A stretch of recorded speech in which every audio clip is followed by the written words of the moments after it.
Welcome, ladies and gentlemen, to the RRTV broadcast of the Australian Speedway Championship Speedway Night.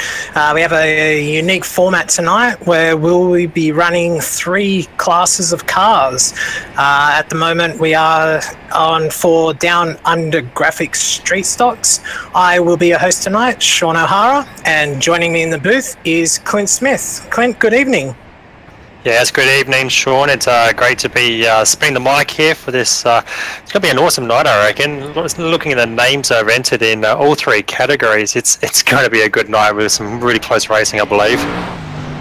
Yeah, competition's definitely going to be fierce. It's definitely a new format. We haven't done this before where we've ran the 3 cars on one night, sort of trying to give it a speedway feel. Obviously, we'll have the street stocks, followed by the race merch dirt midgets, and then followed by the WP Concreting World of Outlaw 410 sprint cars.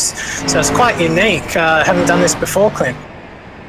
Yeah, no, me neither. I don't think I've ever seen anyone do something like this in the service, even overseas in America, things like that. So it's really good for the ASL to pick this up and yeah, give Aussies a really good crack at doing a really good format. I always wish I was out there racing. If I had a steering wheel, I'd be out there steering myself tonight, I reckon. Yeah, looking at the entry list, it's going to be very competitive. It's great to see the community get behind it too. So many entries. We're looking at over 80 entries over the 3 classes. So it's just an amazing turnout and a great effort. Effort by Australian Speedway League to put this on. Yeah, it's a really good tour also to see them racing at one of the new tracks brought onto the iracing server, the Charlotte Dirt track. So a lot of these drivers have only had about a week to get used to this new track. So it's going to see if people play a part, if you can transfer stuff from Eldora and things like that over to this sort of track. So it's going to be interesting to see if they usually see the fast people like Joel Berkeley, if you see them up the front of the sprint cars later on, if you'll see a new face perhaps on this new track. Yeah, it definitely becomes a level playing field when you haven't done as many laps as everybody on the sim, and because this track has just come out, it does tend to lead towards being able to get up the front because nobody's been able to do lap after lap on the new track. So it should be some good racing. Having a look through the names, we're definitely in for some great competition tonight. Yeah, definitely. I mean, the other thing you've got to be careful as well on this track as well is those inside tyre barriers as well. A lot of these tracks in this server doesn't actually have the option. They usually got the guardrail or a concrete wall on the inside. So I've seen it in a few other races on the server. A lot of people clipping those tyre barriers and sending them into other cars as well. So they definitely got to be careful not to ride those tyres like they do in real life. Yeah, because we're starting the street stock too, it's going to be a lot harder with the fenders to be able to see those tyres and make sure that you gauge where those tyres are when you try and run that inside line. Yeah, definitely. I mean, we'll just take a look at the weather. We've got it going as well. So got a partly cloudy with 26 degrees at the moment. So the track temperature, you know, it's dirt. It's 31 degrees. So gotta be careful. It's going to be a bit dry out there as well. So the wind at the moment is there's no wind. So these drivers don't really have to worry about any headwind or tailwind. So it's pretty much all driving. Obviously, this track's going to slicken up pretty quickly with that warm temperature. Yeah, the humidity on iRacing, it really does affect the dirt, so we should expect to see it go pretty black and slick, which generally on iRacing at the moment does produce the best racing. So hopefully we can see some multiple lines and we can see some door-to-door racing. The best thing about the street stocks is obviously being closed wheels, so you definitely expect to see a bit of nudging and getting away with it more than in the open wheelers. Yeah, exactly. I mean, I don't imagine us getting through the street stocks with at least 1 or 2 instances, but let's just hope that everyone can turn it around and join back into the race if we don't see anyone DNF. Definitely. It's also hard as well. These guys are probably racing for each other for the first time, so it's going to take them a bit of time to understand who they can race close with and who you need to give a bit of room to. So looks like we're just finishing warm-up here and we will be moving into qualifying. So qualifying for the street stocks is going to be 3 laps and obviously the best time to the pole position. Yeah, no, it's definitely been a close qualifying, I reckon. Looking at the entry list, you're going to have to say maybe Daniel Go is going to be up there, possibly even Josh Harm as well. So those two drivers are definitely going to be a standout. But you're going to have people like I don't know, George Fullerton. He's definitely one in the dirt scene. Brett Wheeler, he's in there as well. So it's definitely going to be a close qualifying, I reckon. Yeah, I can't wait, and we are just seeing the first cars out on track now, so we should see the first of the times getting posted shortly. It's quite amazing to see some real dirt track races here as well as sim races. Yeah, definitely. I mean, later on in the next lot of racing for the midgets, they got the new current Australian title winner who recently won at Murray Bridge. So it's great to see people like that caliber joining in with this series. It's going to be great. Yeah, it's very exciting to see those guys join a sim racing server. It definitely shows testament to what iRacing have done, that we can get so many real life races onto the sim. Currently in first place in your quick time tonight with an 18.976, we have Zach Masters. In second place with a 19.033, we have Shane Davies. Matthew Lawson is in third place with 19.11. Daniel Gow with a 19.165. Alan Tacken, apologies, goes to the top of the list with an 18.931. Nice times out there. It looks like the track's probably getting a little bit quicker as they run on it more. Yeah, exactly. And I mean, you see a lot of other people still haven't even set a time yet. We've got 3 minutes left to go. You got people like Gavin Sadler still hasn't set a time, Brett Wheeler, Josh Harm, Ryan Gorton. Those sort of people haven't set times now. And just saying that, there goes Gavin Sandlin now. He's in just dropped back to 11th now. So all these people are starting to finish their first couple of laps now. So definitely go see these times starting to travel around. Yeah, so competitive at the moment. Only half a second covering the whole field. Alan Tacken is still your pole position man at the moment at 18.931. Nathan Britton is fourth with 19.038. I'm just looking for Josh Harm. Yes, there he is. He's dropped into sixth position on 19.051. So these times are really competitive. There's no room for mistakes here. Well, exactly. I mean, you just look at those lap times. I mean, between the, just saying, there goes Ryan Gorton, just slotted into quick time there with 18.910. So it's only two tenths between him and Alan Tackner. Yeah, great show. Brett Wheeler slides into fourth position with a 19.008, just missing that 18-second bracket. Yeah, so we got 1 minute 30 left to go on the clock. So there's a few more people still running up those laps, but I think pretty much everyone's done. I'm looking through. Ryan Gorton's got one more lap to go. Brett Wheeler's still got one more left to go. So there's a few more people with a couple of laps left to go. So, but I think a lot of people are parked and decide they've done enough for the night. They're going to start where they finished. Yeah, qualifying is so important in this heat racing. Got to make sure you get up the front. We will be taking, sorry, let me just check, 5 from each of the heat races directly into the main. We will then move into a B main, which will be 10 laps. 5 people will advance from the B main, and that sets us up for our street stock A main tonight to be 30 laps.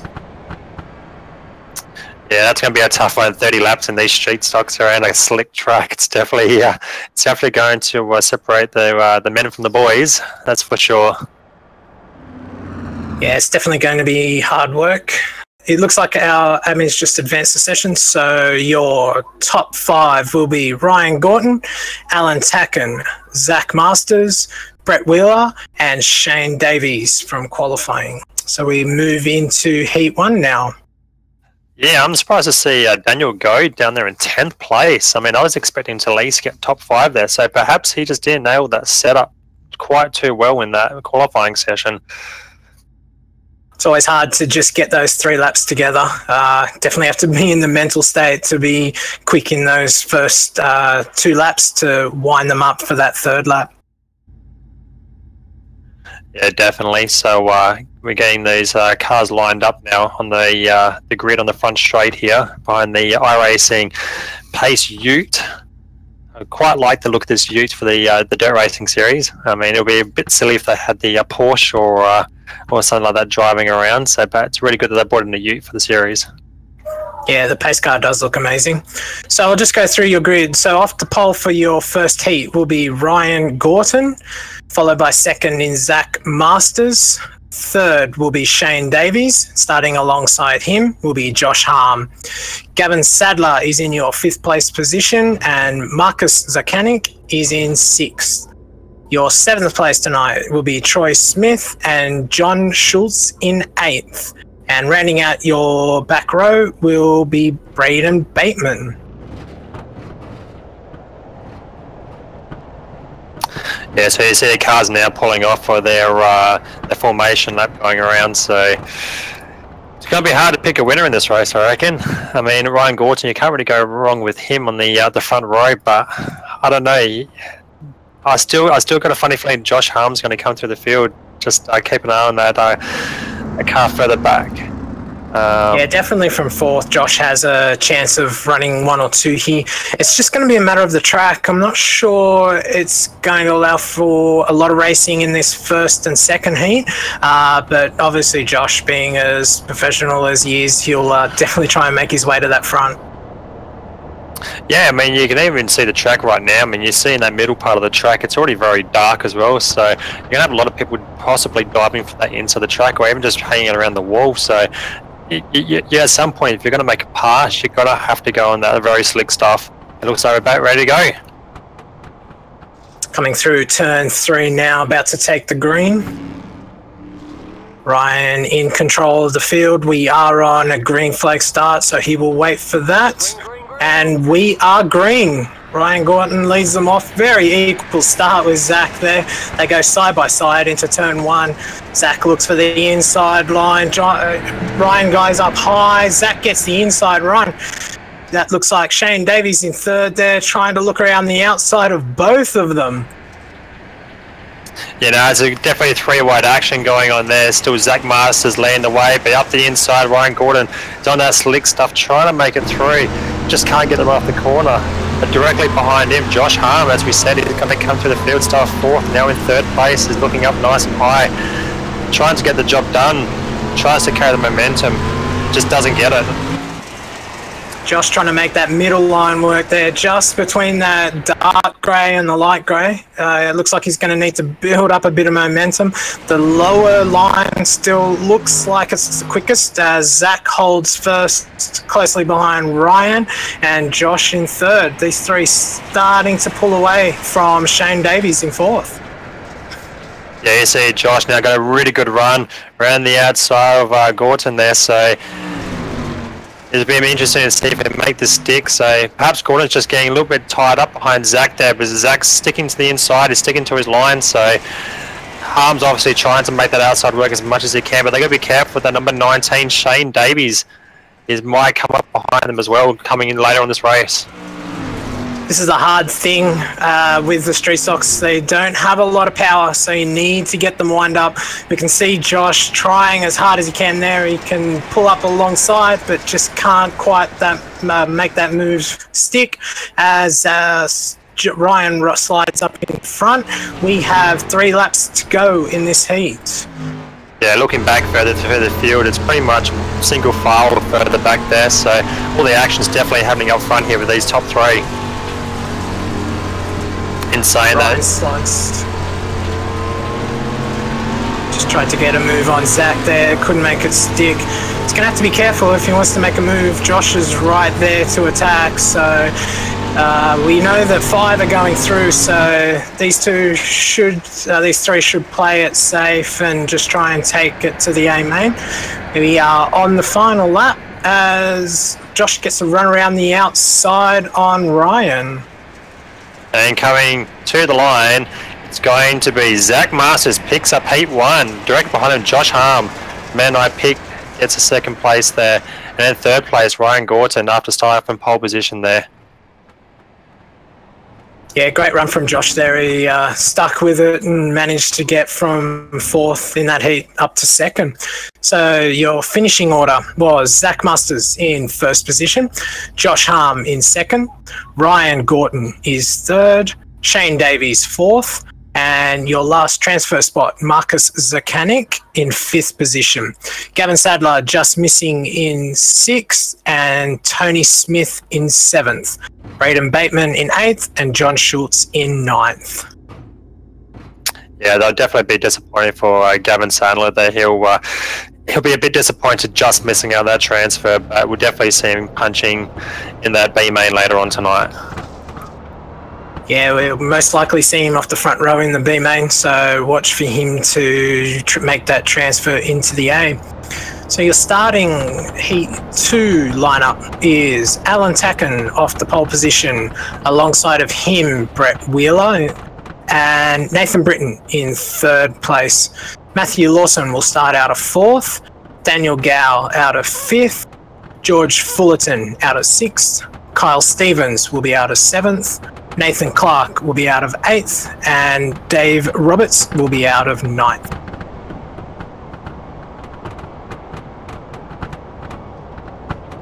Yeah, this is going to be another tough race again. It's one of those ones you don't really want to pick someone to win the race. So, but definitely yeah, keep our eyes on Daniel Gow, though, from that 5th position. He's going to definitely try and move forward, being on that bubble. Yeah, most definitely. The other person you got to look out for as well is Fullerton as well, towards the front there as well. He'll definitely be one to watch. So they come around turn 4 to take the green flag. We are underway in Heat 2.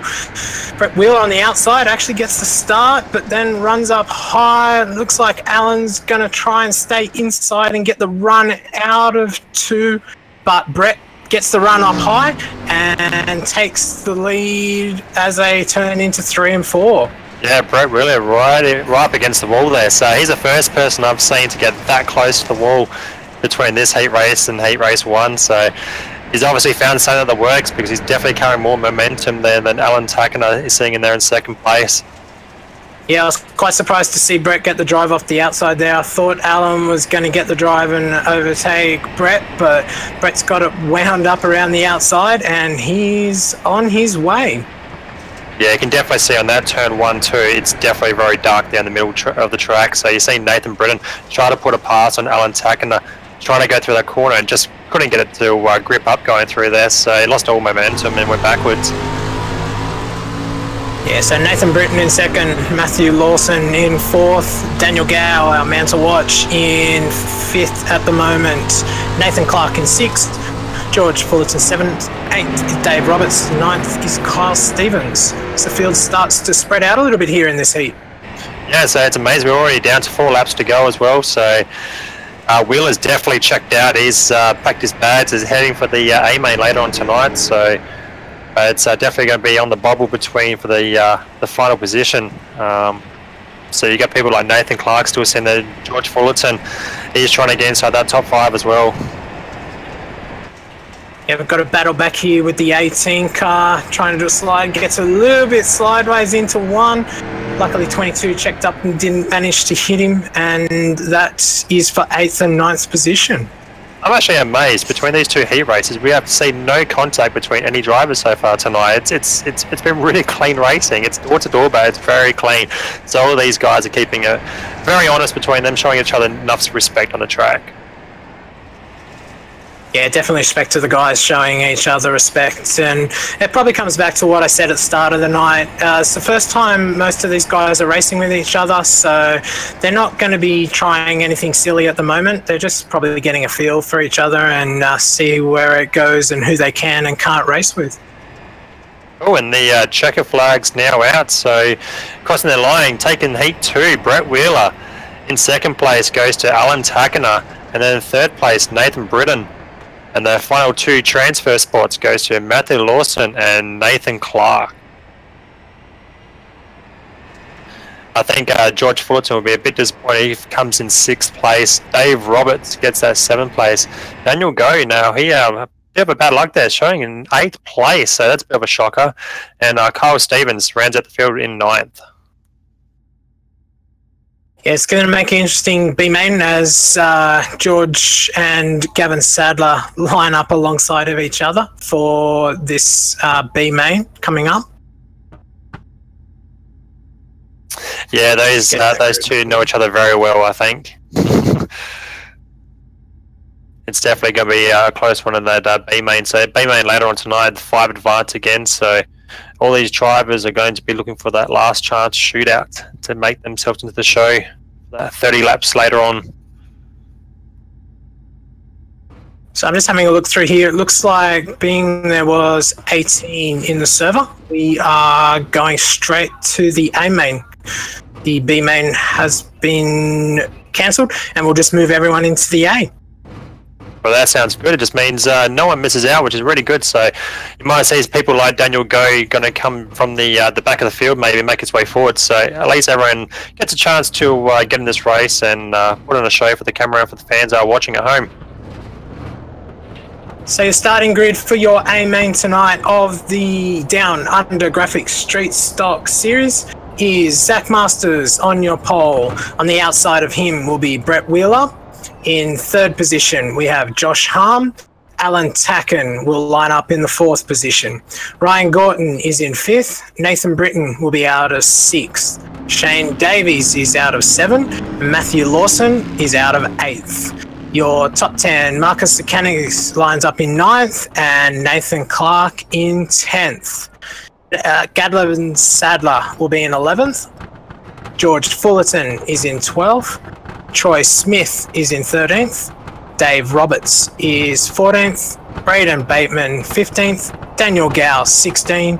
John Schultz 17. And Cole Stevens rounding out your 18th position.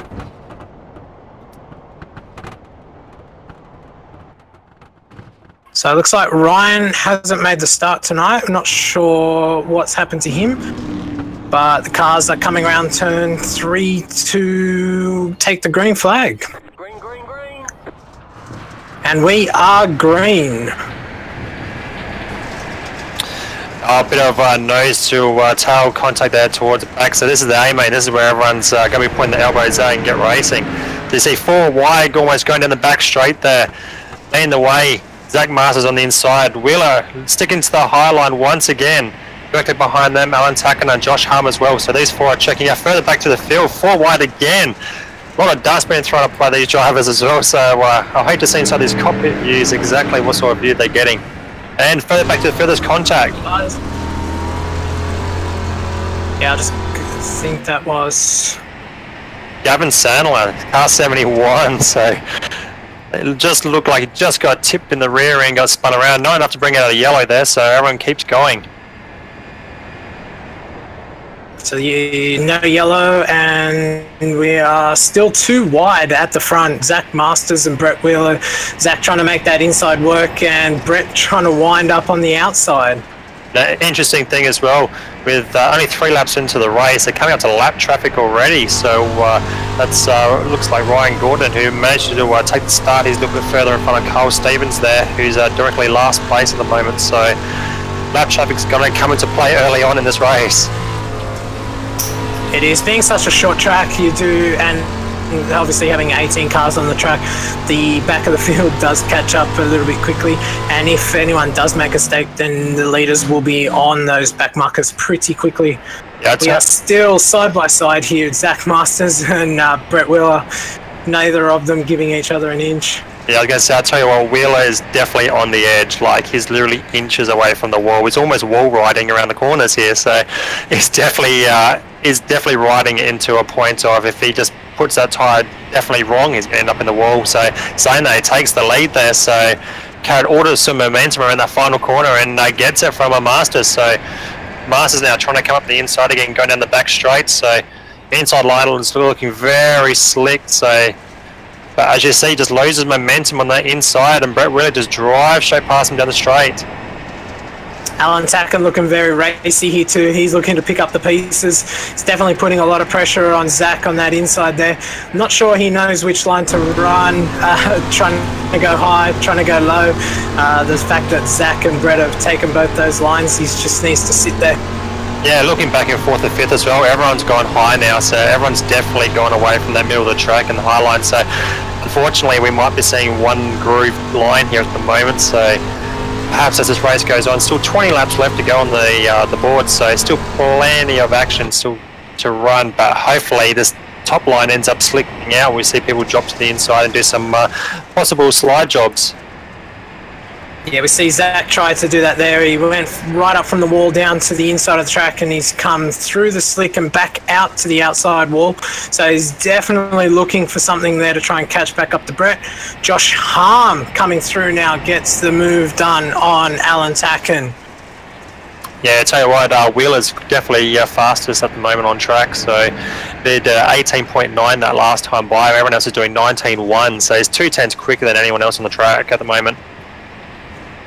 Yeah, he's definitely making that high line work. So your current top 5, first is Brett Wheeler, second is Zach Masters, third Josh Harm, 5th is Alan Tacken, and we are on lap 12 of 30.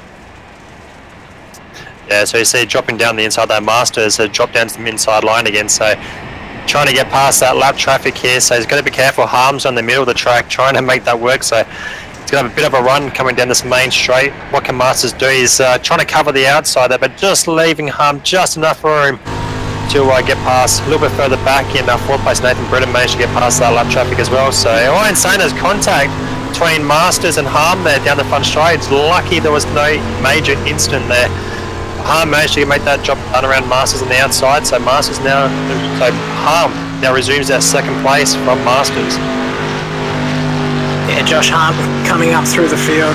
Great driver at the moment, and he's making that high line work, and he's just forcing himself past everyone at the moment, and he's on his way off to try and catch Brett Wheeler out front. Yeah, just looking back further for the field, we just had cars 70 edges driving to the roll. That's John Schultz. So yellow's out as well, so I didn't quite make out what the reason for that is. Did you happen to see that, Sean? I heard the crash, but I didn't see it. We're going under yellow.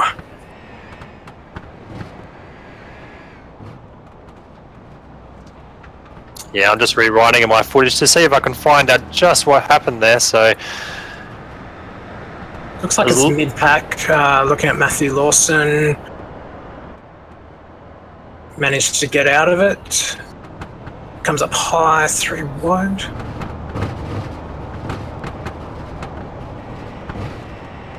Oh, insane. I'm just watching some footage as well, yeah. It looked like, yeah.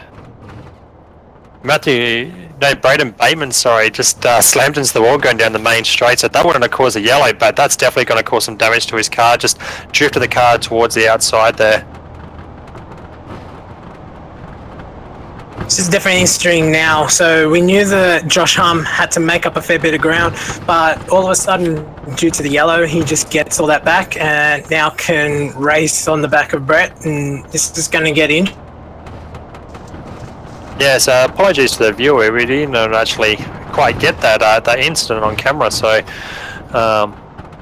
obviously something was big enough to cause a yellow. So, but unfortunately we didn't get it. So, but at least we got the pack all nicely bunched up now. So you got Wheeler still sitting in 1st place, Josh Harm still in that 2nd place, Zach Masters in 3rd, Nathan Britton in 4th, 5th place is Nathan Clark. So that's your top 5 at the moment, so definitely keep an eye on Josh Harm there. So does he have anything for a Wheeler up front there with 12 laps on the board?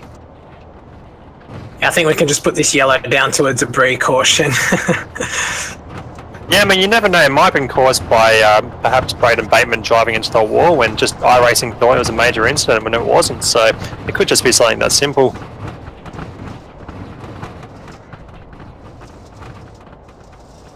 So it just looks like pace car's pulled in now, so we're getting ready to go green again. And we're green, so there's no passing before the start-finish line, so these drivers are going to make sure they stay single file until they reach that start-finish line. Wheeler gets off to an awesome start there, already pulled off a 3-car length lead on Josh Harm, so great jump there. Zach Masters tried to do a slide job at the inside of Harm, but didn't get done, and we got a yellow out again. So I did hear an incident further back in the field.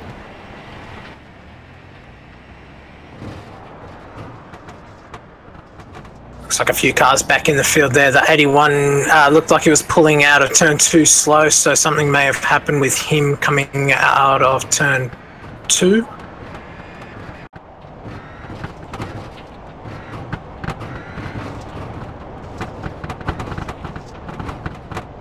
Yeah, so there's major contact there between, I reckon that's Sadler, I think, possibly getting in with car 21, who is Alan Takana. So he wasn't running up front towards the start of this race, so somehow he was all the way back in the field.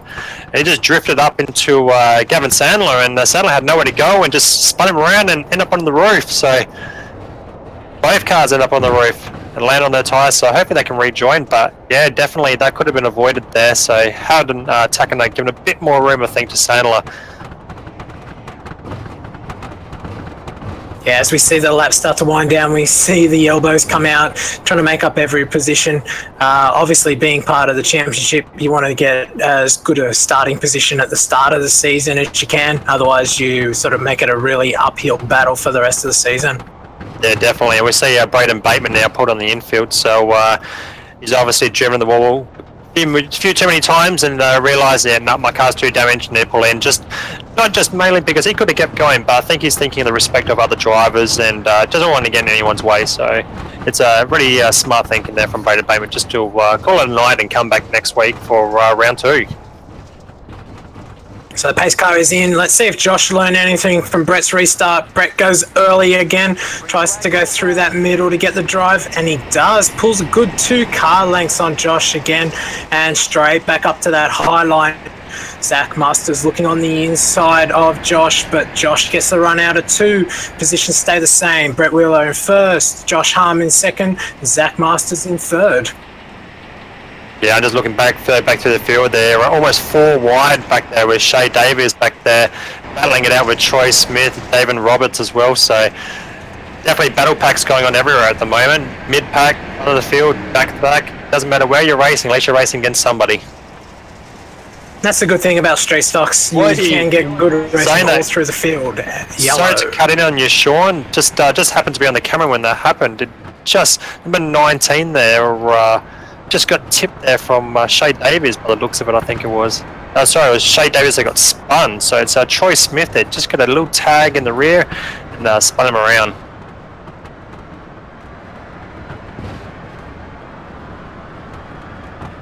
But it did look like car 19 Davies just got a little bit out of shape there going through slick stuff. So it wasn't a deliberate knock there from Troy Smith. It definitely an accident, had nowhere to go. And just tipped him there, I think. Yeah, just that slick, getting a little bit slippery. Drivers just not quite sure where the limit is and just pushing that little bit hard and drifting up and getting knocked into the other cars there. Yeah, I tell you what though, look at the lap counter. We've got 3 laps left to go on the board, so it's going to be almost a 2-lap dash, I think, by the time the safety car goes in. I reckon he's going to go in this lap, so almost a 2-lap dash between Wheeler, Harm and Masters and Britton and Clark here at the front here. So what has Harm got to offer for Wheeler, or will Wheeler pull away again with 2 laps? Can Brett make it 3 from 3 starts on Josh? Let's see what Josh has for Brett off the start here. It's all going to be about the start. He's fallen back there. The pace car hasn't gone in, so it looks like we're going to run around again. So that will give us 2 laps under green after this one. The 1 lap, apologies. Yeah, so I think the best thing for Harm is he's just going to have to make sure he goes exactly the same time as Wheeler, and he's just going to have to send it into the first corner. He's going to have to try that slide job. There's no doubt Wheeler's definitely going to go high because that's where he's been running all night long in all his heat races and this final. So if Harm's got anything for him, he's going to have to stick right into his tail with this restart. Yeah, most definitely. The top 4 making each other known there, just tapping bumpers, making sure they can get as close as they can for this restart. As they come up the backstretch into turn 3, Brett Wheeler controls the field. We are going around for the green flag. Brett up high, accelerates now. Josh goes with him. Zach goes with Josh, gets the run. Brett pulls away again, 3 from 3, absolutely amazing. Zach looking on the inside, trying to run through that slick. Doesn't quite get the job done, falls back into 3rd position. Josh now looking, battling with Brett, goes to that high line. And checker flag is out, so Brett Wheeler picks up the win for the Down Under Graphics Street Stock Series. Coming home in second will be Josh Harm in that bright orange car. Quite look at the look of that car. It's third place goes to Zach Masters. So Zach was definitely there all night long. Just couldn't make that middle of the track work, unfortunately. Fourth place is Nathan Britton, and then fifth place Nathan Clark. Troy Smith coming in sixth. David R. Roberts in seventh. Daniel Go in eighth. John Schultz in ninth. And rounding out your top 10 is Matthew Lawson.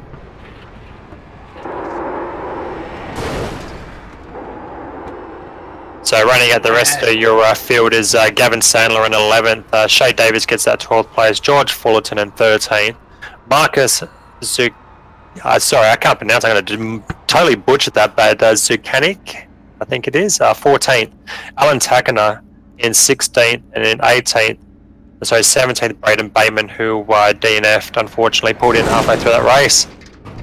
Some great racing there, Clint. Definitely the guys getting used to each other. We saw that. Very close racing. The whole field obviously separated by not much, and great racing all the way through the field.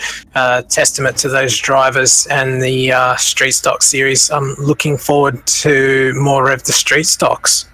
Yeah, definitely. I mean, it's going to be interesting to see if Brett Wheeler can maintain this pace throughout the rest of the series. No doubt he's going to have people like Harm and Masters and Britton still nipping at his tails. But yeah, you got to admit, Wheeler was definitely dominant tonight in all his heat races and in that final. He just couldn't be touched. So definitely going to be interesting to see if he can maintain that.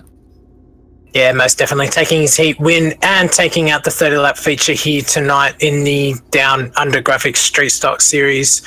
So that is not all from us tonight. We now move into our Race Merch Midget Series, which the server, we're just waiting to come up. So we will wait for that firstly and then switch over.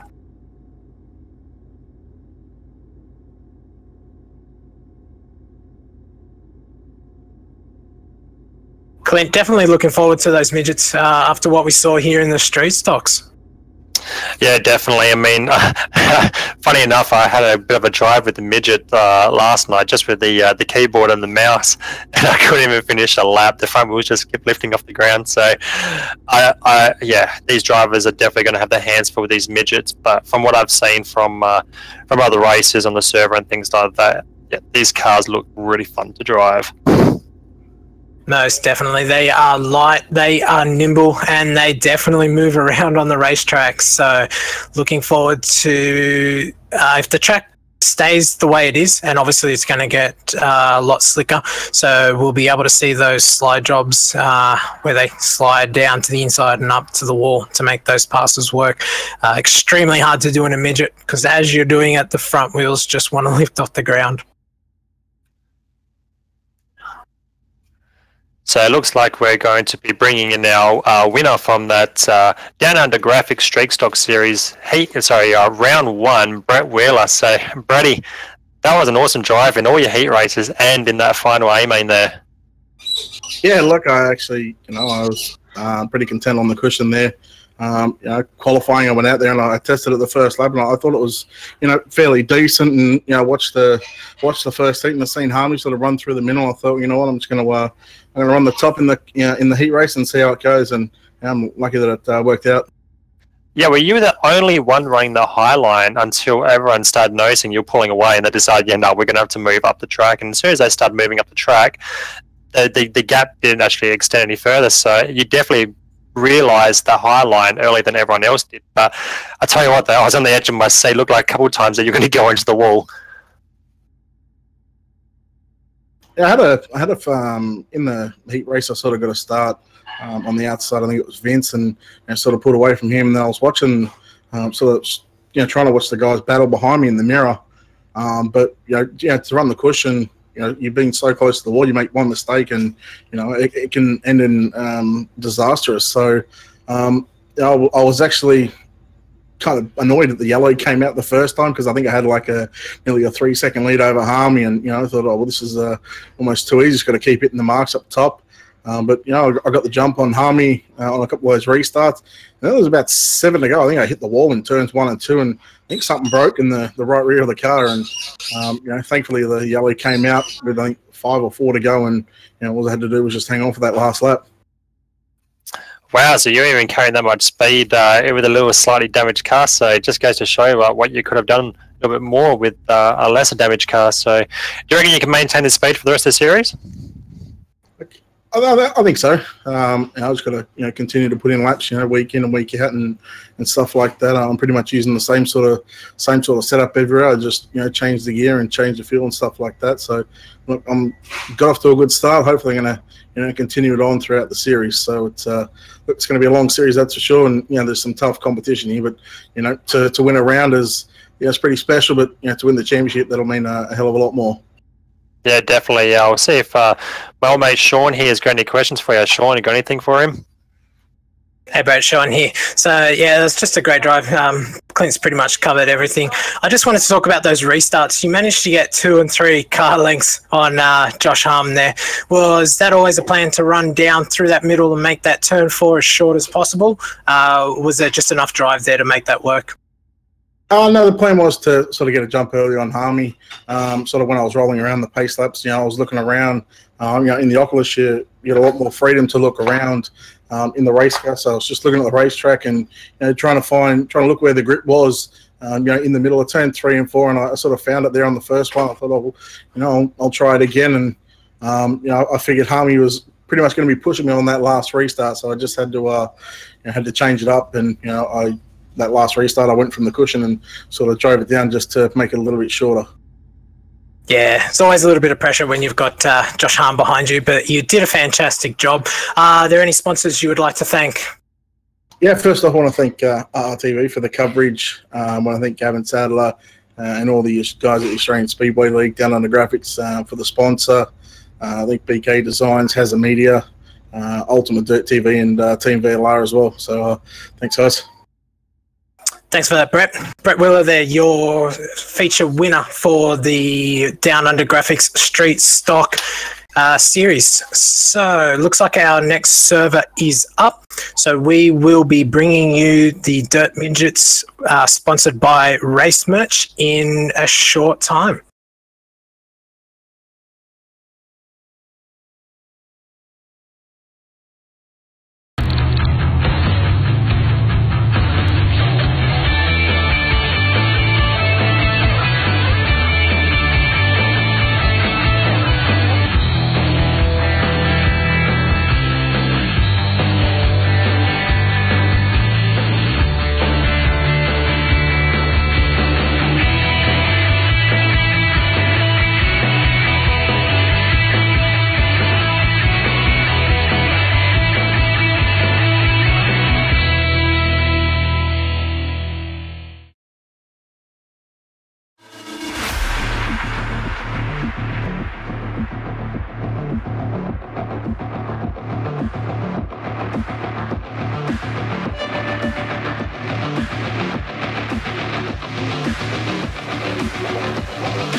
Welcome back to RRTV coverage of Australian Speedway League Speedway Night, and currently on the track is your second class of the night, the Dirt Midgets.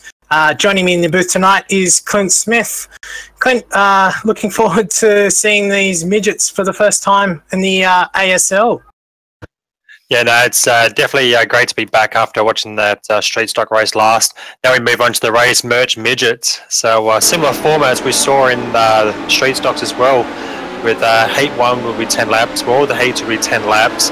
The top 5 advancing to the A main, then we have a B main later on, 12 laps, and only 2 transfer in B main 1 and B main 2. There'll be 12 laps again with another 2 transfers. So only 4 transfer spots available between the 2 B mains. Then at the end of the night will be a 30-lap A main. Whew, that's going to be a good one to watch, I reckon. Definitely 30 laps in the A main here in Midget is definitely going. These guys will be working up a sweat, and because we are going to have 4 heats in this, the track will definitely burn off a lot more than we just saw in the street stock, plus obviously a little bit more power in the midgets. So that black line we are going to definitely see move up the track a bit more. Yeah, definitely, especially with 28 entries as well. So, but the difference is though, the surface seems to be a lot cooler as well. So it's not partly cloudy, now it's mostly cloudy, 22 degrees. Track temperature is only 22 degrees, so that's 9 degrees lower than what we saw in the street stock race. So that cooler weather just means the track's going to hold that moisture just that little bit longer. But as we all know, with these midgets, they like a slick track to do those slide jobs on. Yeah, weather definitely playing a part with the dirt, so it'll be interesting to see how that weather affects the track at the night. We still have 17 minutes to go in this warm-up, so we're just watching some of the guys run around now. Some names from street stocks in here, but we've also got some new names entered as well. Some guys will be doing double stints with the street stocks and the midgets, or they'll be double stinting the dirt midget and the sprint car. Yeah, exactly. So currently leading the way in practice, you've got Lewis Hewitt, 15.6, Joel Berkeley, familiar sight there, running in second place with a 15.7. Jordan Charge, 15.7. To tell you what, the top 5 are all 15.7s almost, so those top 5 definitely close. A little bit further back to the field, you see the name Caden Brown. Now that's your current new Australian speed car champion, who he recently picked up at Murray Bridge in South Australia. So it's great to see an Aussie champion in the real world taking on the likes of the sim guys here, like Joel Berkeley and things like that. Yeah, again, testament to iRacing to get these real guys in here. Obviously, we'll focus on it a bit more in the sprint car, but Jordan Charge, a real-life sprint car driver as well. So it's good to see these real-life drivers getting mixed up with the sim experience, and definitely shows that we are becoming more of an e-sport than ever before.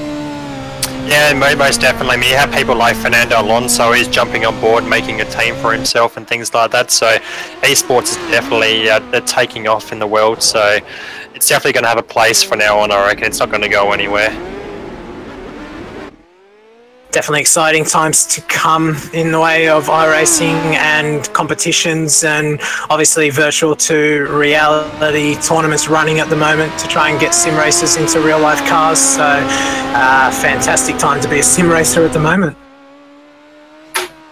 Yeah, just like I said in the street stock race, I'm just almost disappointed that I don't no longer have my wheel anymore. So I had to go out and buy a new one, I think. So I jump on board with all this fun that looks like everyone's having at the moment. So we see Joel Berkeley now hits the top of the sheet, 15.6. So again, this is only practice, but Berkeley definitely showing where he usually finishes in most races toward the front.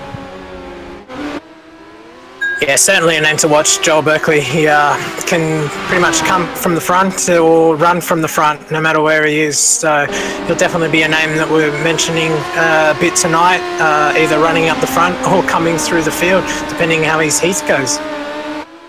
Yeah, you definitely see these teams like the TTL teams, as well as the Synergy Sim Racing. So they definitely have a lot of talent aboard those two teams.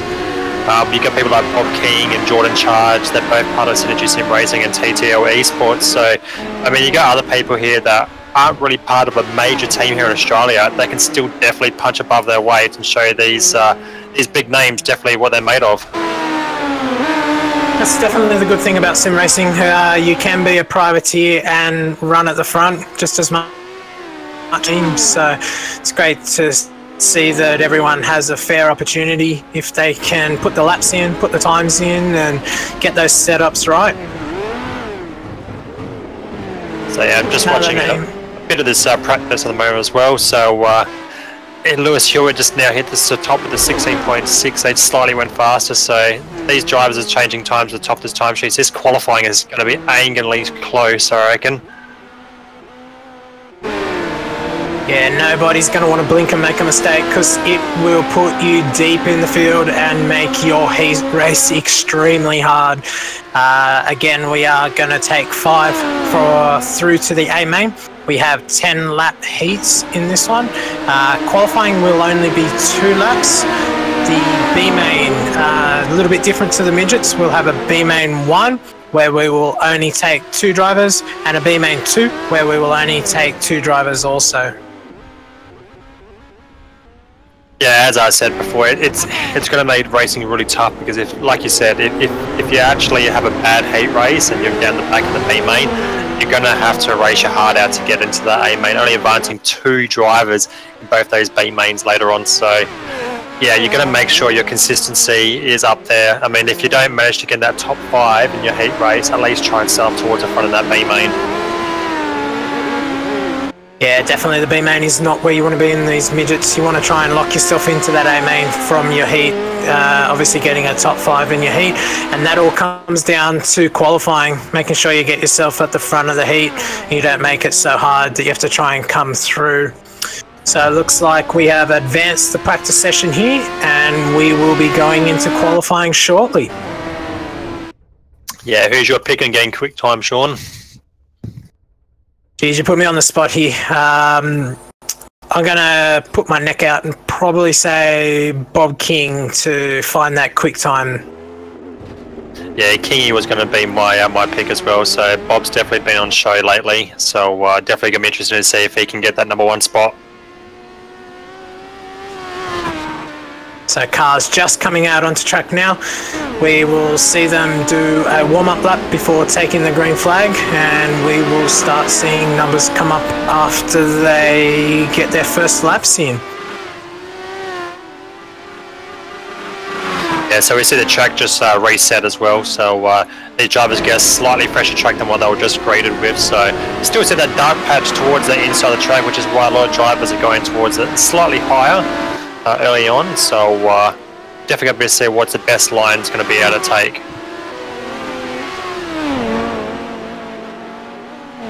So reading at the top of the moment, we have Brett Morris 15.99 for the first of the drivers into the 15s. Harry Edwards in 15 point. Bob King just elapses at go time 15.967. Great time by Joel there. Yeah, these drivers are going to be swapping these times like there's no tomorrow. So you see Berkeley just slotted in still with that 15.96 still fast on the track. Jordan McDonald, slotted himself in the 4th place now. So top 5 at the moment. Bob King just back on track by the looks of it as well, perhaps. So all these drivers are definitely pushing the limits and trying to get that top spot. James Robbie to 4th position at 16.117. Great drive by James there. Behind him, Jordan McDonald in 5th and Harry Edwards in 6th. Very close times.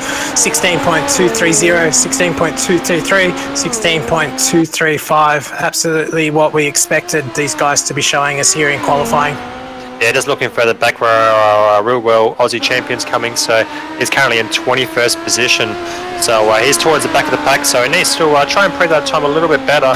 He's still got it's only 2 laps in this qualifying, sorry. So I thought it was 4 like the straight stock. So his qualifying's done. So he's 21st position for Caden Brown. So he's definitely going to have a tough night in these heat races. He's going to try and make his way forward. Yeah, most definitely. Lewis Hewitt had run a lap and puts it into 4th there with a 16.082 So your front two are the only ones to go into the 15s. We have Joel Berkeley in first position on 15.860. Second, sorry, apologies. Lewis Hewitt sets the quick time with 15.833. That'll teach me right for thinking that Joel locked it in. Amazing time for Lewis Hewitt there. Yeah, definitely. Talk about leaving to the last minute. So last lap of his qualifying, he punches out that 15.833. So awesome time there by Lewis to pip Joel Berkeley there. Yeah, definitely blindsided us in the booth here, but a great time. So I can just still hear another car running. We've got 3 minutes to go. Your provisional time at the moment, sorry. Just going to say it's Tim Harris on track 2, so keep an eye on him. So he's definitely one person that could pip Lewis Hewitt as this goes on in that TTL car. Yeah, I definitely make the same mistake again. Insane, they just got a little bit looser coming out of turn 2 in his first lap, so this lap's going to be binned pretty much, so he's going to have to put it all or nothing on that final lap. So as I said, just 17.33, so this is his final chance. Oh, he just loses it coming out turn 2 again. So that's his qualifying done, unfortunately. So perhaps I put the commentator's curse on him, saying that he could pip Lewis Hewitt at the front there, and is going to be starting off pretty much dead last, I believe it is, almost. Yeah, exactly what we were talking about before. What you didn't want to do, you didn't want to have that bad qualifying and make it an uphill battle in your heat race. So just going through your grid at the moment, we have Lewis Hewitt on 15.833, your pole man. In second position on 15.860 is Joel Berkeley. Fourth, we have Brett Junior Morris, 15.994. Fifth position, Bob King. Fourth, Bob. Fifth, James Robbie, 16.117. Sixth position, Zachary Phelan on 16.159. Scott Butler is 16.173. Jordan McDonald in ninth, and Harry Edwards is your 10th place position for tonight. Yeah, no, it's definitely going to be a tough race to watch this one. So I tell you what, we're only advancing 5 to the A main in this heat race. Yeah, you're definitely going to have to make sure you're in that top 5. But it's going to be tough with all these names in the field. Saying also at times, just the good thing I love about dirt racing is the times are always really close. Like you see, the top 15 is only separated by half a second. So, on dirt track racing, that's a big margin. But when you look at it on paper, it looks pretty small. Yeah, it certainly is. Blink of an eye separating the top 7 there, so absolutely amazing. Your heat number 1 grid for tonight, off the pole position will be Jordan Charge. In second will be Scott Butler. Third position will be Bob King. Fourth is Lewis Hewitt. Bailey Clive will be in your 5th position. Michelle Callow will be in 6th, and Brett Gerards will be in 7th. Caden Brown, your real life AU1, is starting out of 8th. Tim Harris in 9th, and Ryan Harris in 10th. Tell you what, Clint, Tim and Ryan off the back, definitely the 2 to watch in this heat. Yeah, definitely. Yeah, definitely Tim's going to have to try and make up for that poor qualifying. I mean, I know he's going to be kicking himself after that, so he's definitely want to try and make his way forward, definitely get that top 5, or at least a decent starting position for that B main later on. I would definitely be keeping an eye on our real life Australian number 1, Caden Brown, as well. So when I first saw him sign up, the post I made by ASL on their Facebook page, when I saw it real life Aussie 1, I was really tempted to see what he can do in the sim world. So I'll definitely keep an eye on that one too. But my pick's still definitely with Bob King, starting off in that 3rd place there. So he's my pick for this race. And I will go with Lewis coming from 4th. We'll see him move to the front as the field comes into turn 3 to take the green flag. Again, like the street stocks, we will be going on the green. Getting ready for a start. Green flag on the track. Slow start, but it's like Bob down on the inside there.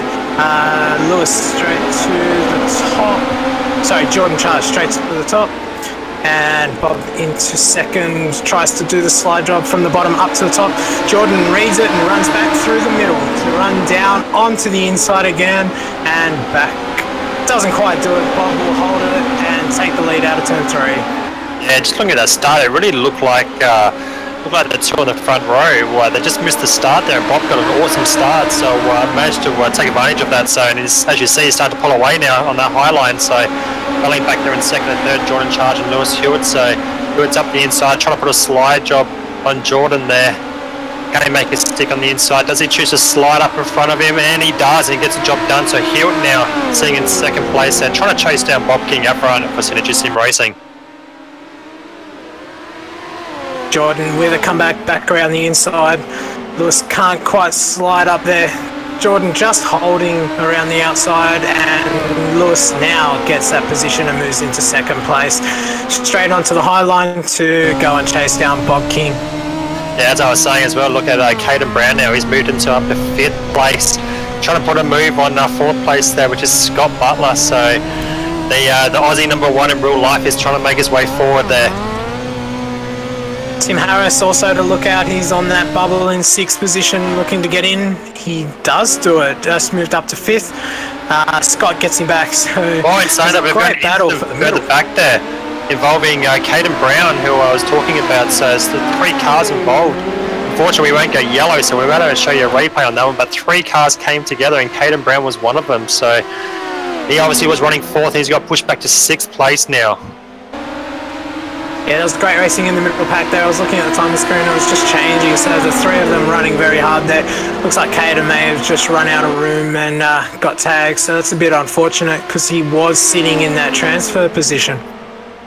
Yeah, so but you see, we still see Tim Harris still sitting in that 4th place, so he's got himself that transfer which he wanted after starting off on the back row. So and Bob King is just checked out. He's set the fastest lap of the race with a 15.96, 3/10 faster than anyone else on track. So he's, as I said, he's packed his bags, got that suitcase all packed, and he's catching his flight to the A-main later on. And we are on the final lap, so Bob King and Jordan Charge coming around to take the checkered flag. Bob King will take out heat #1, followed by Jordan Charge, Lewis Hewitt in 3rd position, Tim Harris in 4th, and Brett Goretz finishes number 5 in the last transfer spot. Caden Brown unfortunately getting the 6th place there, so we will see him in the B main 1 or 2. Yeah, so it'll be interesting to see where he can, if he can get that transfer later on. So, but perhaps my pick for Bob King, maybe they gave him a bit of good luck and staying off that 3rd place and got him the win there. So I'll take that as I helped him win that one. You can definitely take that one, Clint. And looking at our second heat, Matt Reed will be starting off your pole position. Second will be Jordan McDonald. James Robbie is out of 3rd. Joel Berkeley out of 4th. Brayton Davison is out of 5th. Sean Dennis is out of 6th. Mark Reardon is in 7th. Brendan Hamilton out of 8th. Gavin Sadler out of 9th. And Aaron Kelly out of 10th. Quite surprising to see Aaron Kelly down the bottom there, so must have had a bit of a issue in qualifying as well as same as Tim Harris. Yeah, no, definitely. I mean, you shouldn't see someone of his caliber further down the field like that, so definitely keep an eye out for him in this race as well. But yeah, just call it early and go with James Robbie here in this one. He's shown some great skill and talent in the New Zealand Sim Racing Championship at the moment, so my money's definitely on James Robbie here to put a good showing in.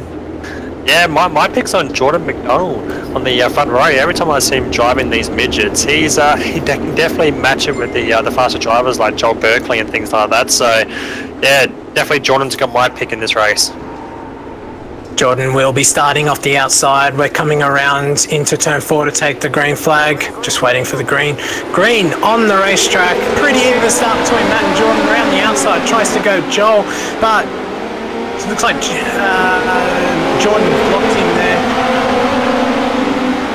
Yeah, we see 2 cars coming together towards the back of the field, so I believe that was possibly Aaron Kelly was one of them.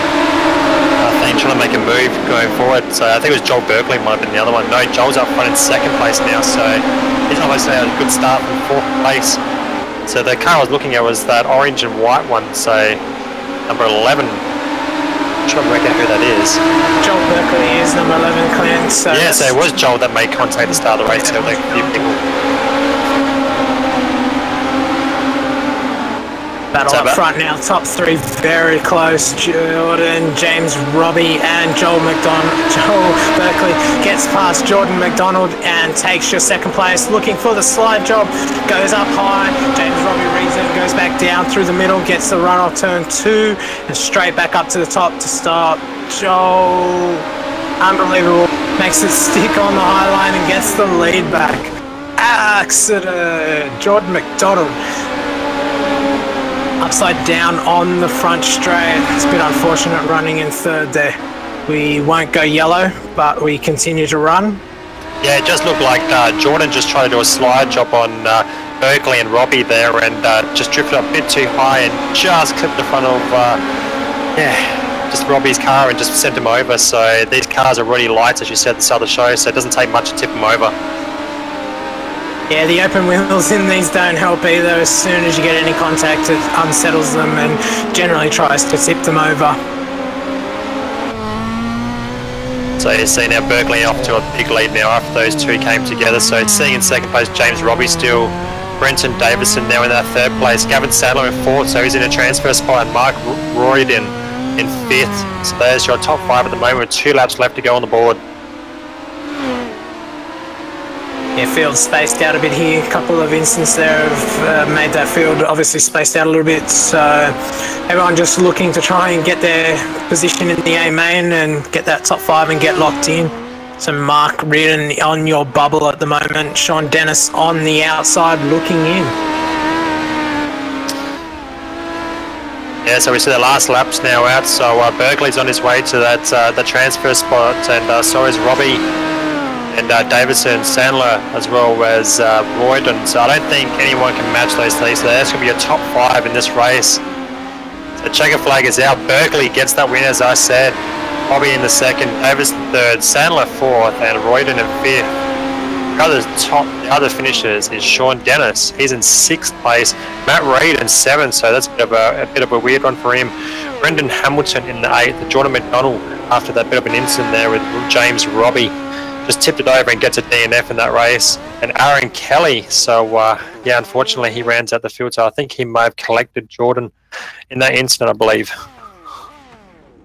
Yeah, some elbows out racing there. We definitely saw heating up in that heat, so let's hope the guys can smooth that out for heat number 3.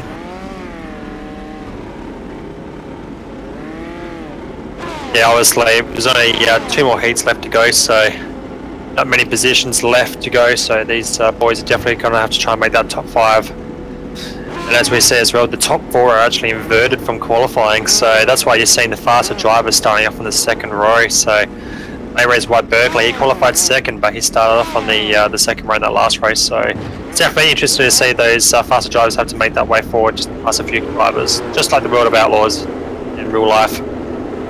Yeah, definitely mix it up a bit. I don't mind the inverts. It makes for some good racing. So your heat number 3 will be Lachlan Smith off pole position, Harry Edwards on the outside of him in position number 2, Zachary Phelan in 3rd position, and Brett Morris in 4th. Terry Marwood in your 5th position, Anthony Bland in 6th. Craig Dunn in 7th, Carl Hoffman out of 8th, Danny Vassell out of 9th, and Stephen Williams out of 10. So yeah, Lachlan Smith's definitely going to be one to watch starting from that pole position, I reckon. So he's generally pretty quick when it comes to open wheel cars here on the dirt. So yeah, Zachary Phelan as well starting off in 3rd as well, so keep an eye on him as well. So some definitely big names in this one still as well, so it's definitely not over yet for these drivers trying to make that top 5 to make that transfer.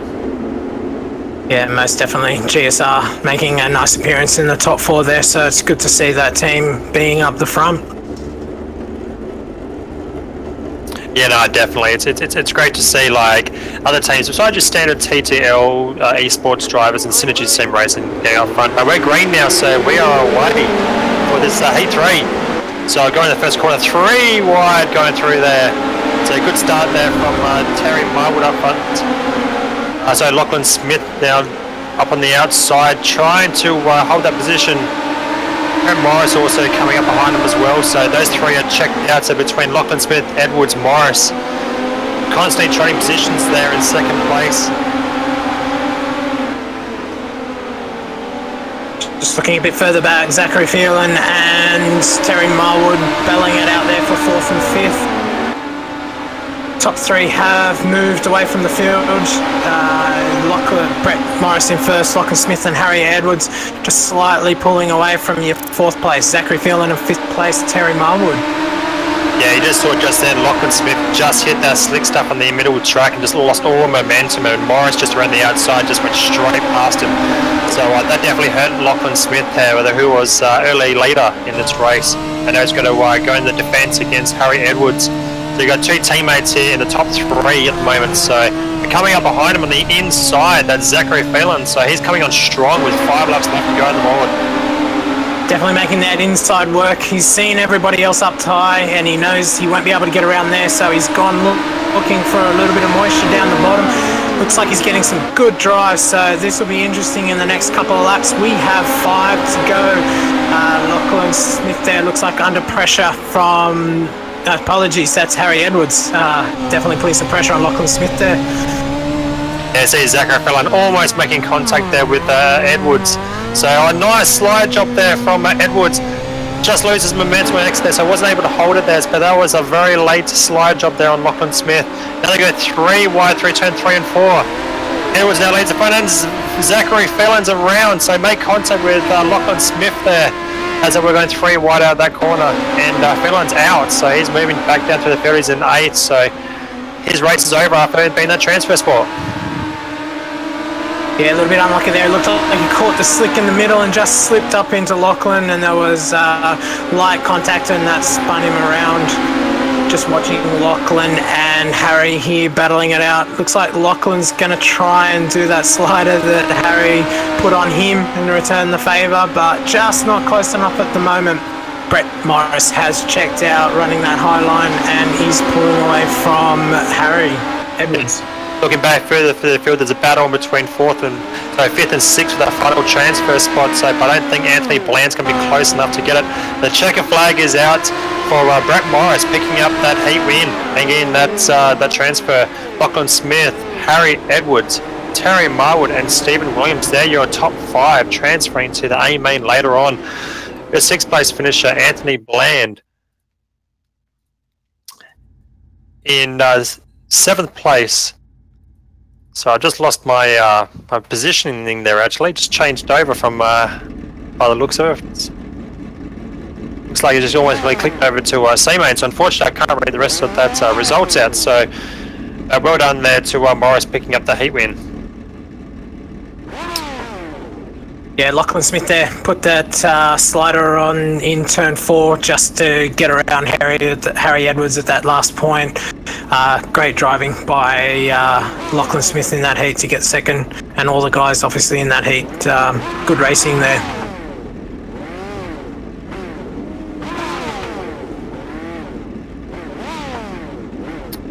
So here we have the B main 1, I think it is. It's listed as the C main. I believe this is the B main 1. So Caden Brown, your Aussie number 1 in real life, starting off in 3rd place. So he's definitely got to make sure he holds that top 2 position to make that A main later on. He's put himself in a good position being off the front here, so we are only going to be taking 2, although it does say C main, so I'm not sure if we're going to take 4 from this. I'll just have to find out after this race. But let's say we are taking 2, so he's definitely put himself in a good position. Yeah, definitely. I mean, it didn't say on the record so it's going to be a C main tonight. It just says B main 1, B main 2. So yeah, bit of a thing. We're not too sure what's going on. So as you said, we'll call this a B main possibly. So top 2 transferring. So he's definitely going to hang on to that. So the grid would be Caden Brown starting in pole position, Anthony Bland in that 2nd place, Matt Reed in 3rd, Bailey Clive in 4th. Zachary Phelan after that contact in that last heat race starting off in 5th, Brendan Hamilton in the 6th, and Scott Butler starting off in your 7th place. And Clint, just to confirm, we are going to take 4 out of this heat. So there you go, so top 4, so 3 people miss out. Green flag on the racetrack. Caden Brown big wheel stand there from number 24, I think it was, Matt Reed. And we have a spinner on the front straight. We stay green, however. We won't be going yellow in the C mains either. So your leader at the moment, Bailey Clive, Caden Brown, Matt Reed in second, and Zachary Phelan up to third. You see Caden Brown then pop a massive wheelie coming in at 2, but it didn't really cost him too much time. So if anything, he actually gained really good momentum after straight lining it. So coming in second place is Zachary Phelan. So he's actually made his way forward from that late. So he's starting back up in 6th place. So it's good to see him up there. Matty Racing in that 3rd place as well. So those 3 have checked out on the positions behind. Your final transfer spot is Brendan Hamilton at the moment. He's on the bobble. At the moment, got Butler and Bland chasing him down. Yeah, just focusing on that battle at the moment. Brendan Hamilton has the upper hand over Anthony Bland. Those positions changing.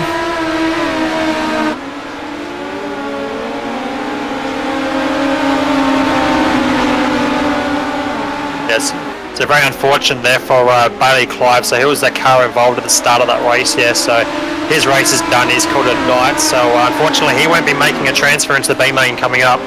Looking out front, Zachary Fallon now up the inside of Caden Brown. So these 2 are making a battle up front. The other 2 in 3rd and 4th there. So Matty Reid and Brendan Hamilton, they've kind of spaced out there, but the battle's still on for the final transfer spot between Hamilton and Bland. Yeah, everyone. Bottom now, they're looking to get down on that inside line. Definitely need to watch out for those infield tyres, like we said in the Street Stock Series. Yeah, you just saw Caden Brown there just getting loose there, coming out of 2, so he actually lost the lead now. So Zachary Fallon leading the way. So Brownie, after leading the way, still in the transfer spot there, but just got that little bit loose in the middle of the track there. So got to watch out for Matty Reid chasing him down. The battle's definitely on for that final transfer spot now. So there's a battle of 3 now. So there's 2 groups of 3 on track.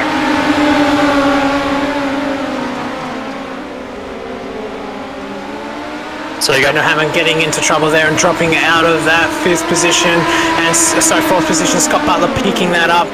Anthony Bland still in 5th, so the heat is definitely on for this final transfer position. 3 laps to go. Exactly, 3 laps left to go on the board. So these 3 are definitely going at it. It looks like Butler now starting to check out a little bit there. So these other 2 is definitely going to try and have to chase him down, but I don't think they're going to have enough time. Fairlane's definitely got this race set up there up front. Matt Reid just trying to get around the outside of Caden Brown there, trying to make the outside work. Caden's sticking to the inside. Matt looks to go through the middle to get the drive out of turn 2. They are still side by side going into turn 3. Matt just can't quite get that middle of the track to work. Gets good drive out of 4 and gets the position done and moves into 2nd place on the line. Yeah, good racing there by Zachary Fallon, picking up that C main result there. The rest of your field was Matty Reid gets that 2nd place, Caden Brown gets that 3rd, Scott Butler in that 4th, so that's your final transfer spot. Anthony Bland gets that 5th, Brendan Hamilton gets your 6th, and running out the field was Bailey Clive, who was involved in that green lights incident at the start of the race there. Great racing through the field there, Clint. Just showing the calibre of driver that we have here. Obviously, Caden Brown getting that transfer spot and making into the main. He'll definitely be happy about that, being that he is the AU1 in the midgets. Yeah, definitely. I mean, even Zachary fell on there as well. So he went to the make-up there for that heat race where he suffered a DNF. So it's great to see him up there getting that win and getting the transfer. Most definitely. Let's roll through your B main tonight. So we have Sean Dennis off pole. Ryan Harris is on the outside of him in the 2nd position. Carl Hoffmans is in 3rd. Michelle Calloway is in 4th position. Apologies, I missed Jordan McDonald in 4th. Michelle Calloway in 5th. Danny Vassell in 6th. Aaron Kelly in 7th. And Craig Dunn in 8th.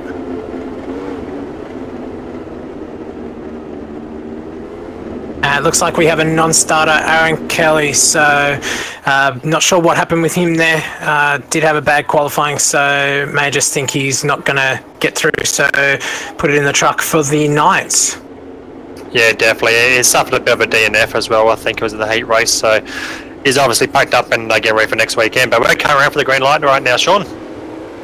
We are, and starters orders, green flag on the track. Great start on the outside. Ryan Harris to the lead round the outside. Big crash in turn 1. We'll find out who that is for you in a second. Carl Hoffman was over. Carl Hoffman there, just getting into the turn 1 wall. Ryan clips the wheel of, it looks like Sean Dennis there in the number 10 car. Manages to do a couple 360s and keeps it running, and Ryan is still in the lead. Yeah, Michelle Callow as well, so they looped it in the first corner, and fortunately they called it a race too. That DNF parked in the infield, so a lot of action here in this B-main. It is all happening. We have Ryan Harris out in the lead. Jordan McDonald is now chasing him. Dan Vassell from 6th position up into 3rd, so great drive for him there. Looking at getting into the lead with these front 2. Yeah, so right now the field's pretty spread at the moment, so unless there's an incident, I don't think, unfortunately, Sean, after that bit of an incident there, he's not going to make a transfer after starting up on the front row, so I think your top 4 is pretty much sewn up in this race. Still a long time to go, still 7 laps to go on the board, but you never know, anything could happen. No, it's definitely in dirt. It usually does. So Ryan gets a little bit loose up the top there. Jordan looks to run around the outside, but Ryan gets too much of a drive out of turn 4 and holds on to that lead. Currently working lap 6 of 12 here in your B main. Yeah, it's quite amazing these drivers are racing as hard as they are. So you see Jordan, he's in the transfer spot. He really wants that win to make up for what happened to him in that heat race. And you see an awesome slide job there now. So managed to get past Ryan Harris there, so he now leads the way. You see the truck starting to slicken off on the entry to these corners as well. So these drivers are definitely got to be careful of that. As I said, the top 4 are pretty much sewn up, but you don't want to go hitting that and ruining your transfer. Yeah, Jordan putting an absolute perfect slide job on there, exactly what to do. Get into that turn nice and deep and let it run up high to the fence, and then grab the traction coming out. So definitely a great job, and now he's on his way to B-main win with 4 laps to go by the looks of it. Yeah, now he's got a clear track. Jordan's saying the fastest laps of the race, so he's 16.0. So next person is obviously Ryan, who's in 2nd place, but he's a 16.4 that time by. So Jordan's 4 tenths faster than anyone else on the track at the moment. Yeah, awesome drive by Jordan there, just running that high line, making sure he puts that right rear right up on the cushion. Cushion is getting pushed up a lot higher. We can see that there's not a lot of dark grey up to that fence, so it's taking a lot of skill to make sure you put that right rear in the exact spot, or you will be eating concrete. Yeah, exactly. So we've got 1 lap left to go on the board. Jordan's coming across to get the white flag. So as long as he doesn't make any mistakes this lap by, he'll have that transfer spot. Same thing with Harris, Vassell and Dunn. Yeah, great drive by Dunn. Started in 8th position, stayed out of trouble and managed to get his way to 4th. So great win there by Jordan McDonald. He is your B-main winner, followed by Ryan Harris, Danny Vassell in 3rd, Craig Dunn in 4th, Sean Dennis in 5th. Unfortunately, after that spin on the front straight, couldn't quite get back into. Michelle Callow was the DNF, and also Carl Hoffman's in the first turn. Yeah, so I was really impressed with that speed Jordan was showing in that race as well. So it's definitely going to see what he can do in this A-main starting off towards the back. So we will go into a 2-minute warm-up. This just allows everybody to get their fuel and their A-main setups correct. So we will just wait for them. We will go through your starting order. So for your A-main tonight, we have an all GSR front row with Lachlan Smith on your pole and James Robbie on the outside of him. In 3rd position, we have Jordan Charge, and in 4th, we have Brett Morris. Joel Berkeley will be starting out of 5th, Bob King out of 6th position. Lewis Hewitt will be starting out of 7th, Brayton Davison out of 8th. Harry Harry Edwards is in 9th position, and Gavin Sadler rounding out your top 10. So Tim Harris rounding out your top 10. In 11th position, we have Gavin Sadler, and 12th, we have Terry Marwood. Gareeds will be in 13th position, followed by Mark Reardon. Stephen Williams is in your 15th position. Zachary Phelan, after winning a B-main, will start in 16th. Matt Reid will be starting in 17th position. And your Caden Brown will be 18th. Butler will be starting out of 19th, and out of 20th, Jordan McDonald. Rounding out your back two rows, we have Ryan Harris, Danny Vassell, Craig Dunn, and Bailey Clive. I'll tell you what, that's definitely a stacked field here for this A-main. So, I'm not even going to bother trying to pick a winner in this one, because tell you what, anyone in that top 10 at least is going to be capable of winning this race. But you never know. You might have people like Jordan coming off the back of the field, making his way through. There could be an incident. Obviously, there's going to be yellow flags in this one, so it's definitely plenty of time for him to make his way forward in the third lap A-main. Yeah, definitely looking forward to this one. It is going to be a ripper of a race. So we've just finished our warm-up session, and the cars are now gridding, so everyone will have seen the track again. Obviously, it's changed a lot for the guys in the first heat. We've had a lot of racing here, so they needed to have a look at that track, probably make a few changes to the setup, and they will now lock their setup in for the A-main.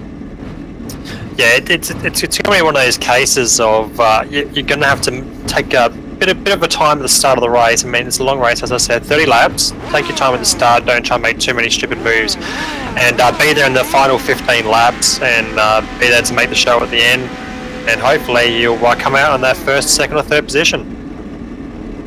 Yeah, most definitely. Yellows are going to make the difference here tonight. Definitely a few of those back runners, Caden Brown and Jordan McDonald, looking to get a few yellows, make up a few spots, and then obviously get a few yellows, try and bring the field back together so they can get up and battle at the front.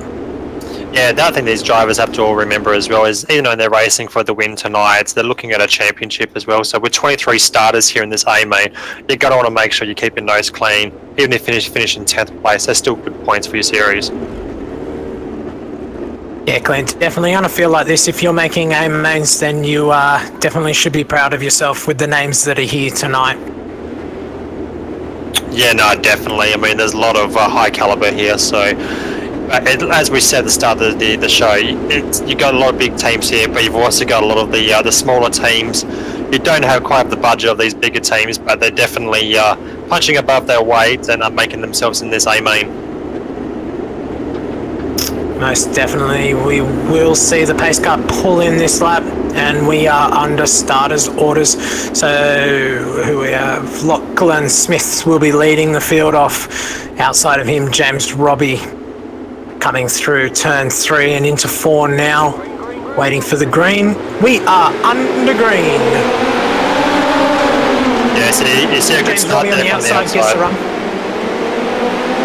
4 wide through turn 1 and 2. Run out lead straight up to the wall to try and run that cushion. Yellow on the racetrack. Yeah, I'll just have a look at it. That's 3 and 4 wide racing there, Brett. Yeah, unfortunately, it's one of our star drivers was watching the start of the night. Lewis Hewitt was involved in that one, but he didn't go over. The one that actually went over, which is very unfortunate, was Terry Marwood by the looks of it. So you just see the two just make contact, and yeah, just went over. Unfortunately, there's nowhere else to go, and his race is done. Everyone looking to make up those positions early in the night. And like I said, it's 30 laps, so you do need to get a move on, but obviously it's high risk, high reward. You don't want to be out within the first lap and not be able to move up at all. Yeah, exactly. Apologies to Marwood as well, so it wasn't actually him involved. He's currently in 8th place, it's showing on the timer. It was actually Harry Edwards, so very unfortunate for Edwards there. He was starting further up the field up against these tougher competitions, and unfortunately just drifted up the start there and just went to Lewis Hewitt and just tipped him over. Yeah, not a lot of room on this track to make it 4 wide, but they were definitely trying on that opening lap. So currently in the lead you have Brett Morris. In second place we have Lachlan Smith. Third place Jordan Charge. Fourth place is James Robbie. Rounding out your top 5 is Bob King. Yeah, it'll be interesting to see if Lewis Hewitt's got any damage there from that contact. So I don't know what the damage model's like anymore on the service. So, but yeah, definitely something like that may have caused some sort of damage to the front right there. Single file start, Brett gets us underway. A great jump by Brett, pulls 2 and 3 car lengths on Lachlan Smith there. Bob King looking up the inside of James Robbie. James holds around the outside. Bob King around the outside on James Robbie up into 3rd position. Yeah, so Brett Morris getting up to a great start, so he's checked out. So seeing that second place there, Lachlan Smith, but up the inside goes Jordan Charge. So he tries to do that slide jump at Smithy on the outside, managed to carry that momentum and maintain that position. Directly behind them you see Kingy and Berkeley going hard at it too. Berkeley getting a little bit out of shape there as well, so that's going to cost him time and allow Hewitt to catch up now as well. So Hewitt's obviously not showing any damage in that car. Yellow flag is out. We will bunch the field up again.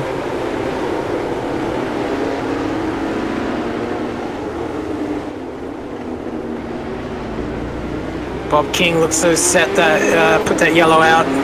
Still looks like he's going, so he may have got away with that. It'll be interesting to see if he got any damage from that incident there. Bring out the yellow flag. Yeah, no, I think it was actually Terry Marwood, so he's on his lid by the looks of the replay, so it just looks like he pretty much coming out of 2. He got a little bit loose, he planted the throttle, the front wheels lifted up off the ground, and the drivers behind him pretty much had nowhere to go, so yeah, Marwood ended up on his roof, and the other driver involved was Ryan E.B. Harris as well, so he pretty much collected Marwood on the way through, so that's 2 drivers out of this race.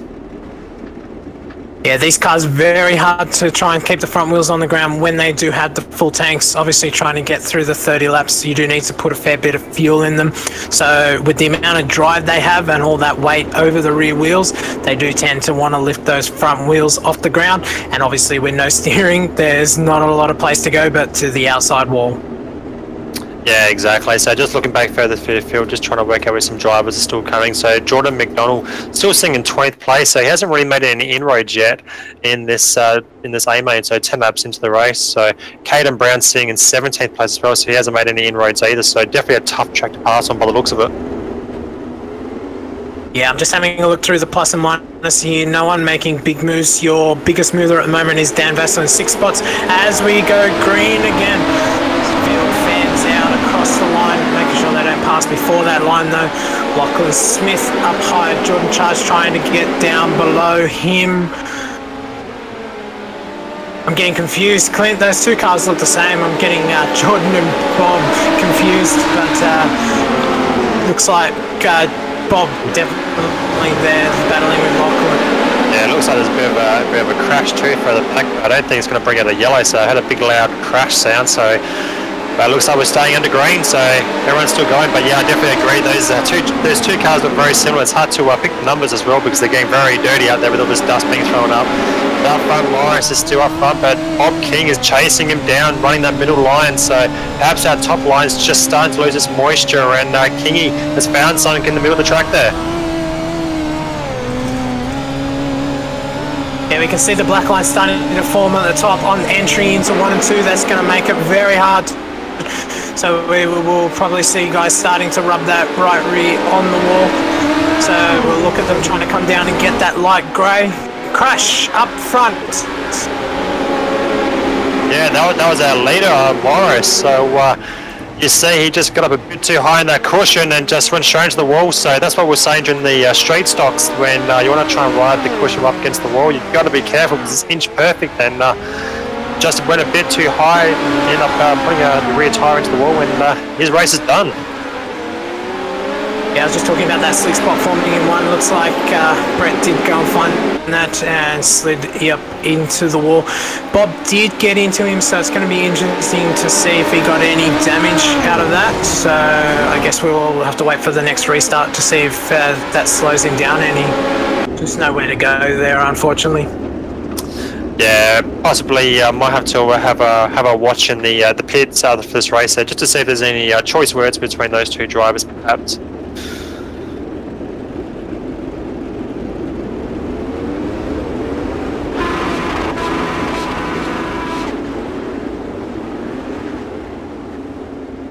We are rolling around, currently 18 of 30 complete.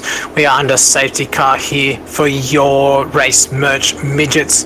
Australian Speedway League, Speedway Night. We are in the second format for the night. The Dirt Midgets. Still to come is our main event, the 410 Sprint Cars, sponsored by WP Concrete. It's great to see some sponsors jumping on board for this series. Definitely gives it more of a professional look, and it's great to see companies getting some exposure through RRTV and online. Oh, definitely. So we're just looking at the gridding forming up here now. Now it's actually, you see Morris is, I know he's taking this slightly back of the field, so he hasn't got that much damage to be thought, so perhaps we can see him come through the field. Bob King leads out, followed by Jordan Charge. Both of them go to the high line, put that right rear on the cushion. Smith in to run just below that cushion and get some drive. Goes up alongside. Unfortunately, half a lose in the middle of the field. Doesn't get collected. Keeps it going. A little bit unfortunate there just to get in. Has managed to keep it going. Great car control there by Lachlan. Yeah, definitely. That's definitely unfortunate for him. He was in a really good position there, so he's still plenty of time. 9 laps left to go on the board. He's definitely could try and get up there. He's just going to have to make sure he picks his lines a little bit better. So up front, you still got Bob King. He's leading the way. He's checked it after a really good restart, but the battle for second is on between Berkeley and Charge. So you got TTL Esports versus Synergy Sim Racing, and those two drivers. Battle was on in 4th place as well, so you see a slide job trying to get put on Lachlan Smith there by Gavin Sandler. So Sandler's made a lot of positions up here, 6 positions in this A-main so far. Definitely keeping it nice and smooth and just pegging away at those positions and moving his way up. Bob King sets the fastest lap of the race on the last lap. Joel Berkeley goes back and answers it with the quickest time of the race at 15.483. These two are trading quick times. It is looking quick up the front between Bob and Joel Berkeley. Yeah, definitely. You see Berkeley now chasing down Bob King. So originally I said King checked out, but Berkeley's obviously got his car set up to come on a little bit later after these restarts. So with 5 laps left to go on the board, what can Berkeley do with King? So I'm just having a look at the lines here. Joel looks like he's running high 1 and 2, wants to run low through 3 and 4. We'll see if it's going to take a couple of laps probably for that inside line to come up. So just loses a little bit of ground there trying to run the inside. So the high line is still quickest through 3 and 4. Yeah, I think it's going to be Berkeley's chance now, because you see, just saying that, Berkeley's over. I was just about to say this is Berkeley's chance, because King actually went a little bit lower than what he's been going all night, and unfortunately just slid up in front of Berkeley into the wall. So his race is done. So that's another one of our favourites out of this race. That was shaping up to be such a great race between Joel and Bob there. Just a bit unfortunate. Like we've been saying all night, it is so hard to run that right rear up against the wall and make it inch perfect. Joel just made a little bit of mistake there and put it into the outside wall and rolled over. Yeah, definitely unfortunate for him, and that's going to hurt his championship as well, because he's going to be dropping these points for the rest of the series. So he's going to have to make up for this in future rounds, I reckon. Yeah, it is a long season and it is only round 1, so we can't lose the championship here, but you can definitely make it hard for yourself. Just having a look through 4 there, it looks like the cushions actually disappeared mid-corner, so that's going to make it even more trickier for the guys to hit that cushion properly. Yeah, it looks like we're going to have a 1-lap dash possibly here as well. So you got Synergy Sim Racing currently running in 1st and 2nd, with Lewis Hewitt sitting in there in 3rd place. So the SSR boys definitely brought their A game here tonight. So we won't be going green. This will be your checker flag under the pace car. So Bob King has wrapped up your Race Most Midgets round number 1. In second position, we have Jordan Charge. Third position, Lewis Hewitt. Fourth position will be Lachlan Smith. Fifth position, Gavin Sadler. Great drive there, up 6 positions. Brayton Davidson, and the surprise, we didn't actually see this, Jordan McDonald came up 11 positions for your... the grids are just going nuts because they've gone over the green line. Finish line, so let me just get those back up. So yeah, Jordan McDonald finishing 6th there. 7th position, James Robbie. Brett Gerards, Danny Vassell, and rounding out your top 10, Mark Reardon. Yeah, that's definitely a great result there from Jordan McDonald. Coming from the back of the field, they start off in 20th position to finish in 6th place. 7th place, sorry. So to make it in a top 10, that's definitely a feat of his own, and he's going to be proud with that result. Yeah, great to see some talent here. It was a great race in that A-main.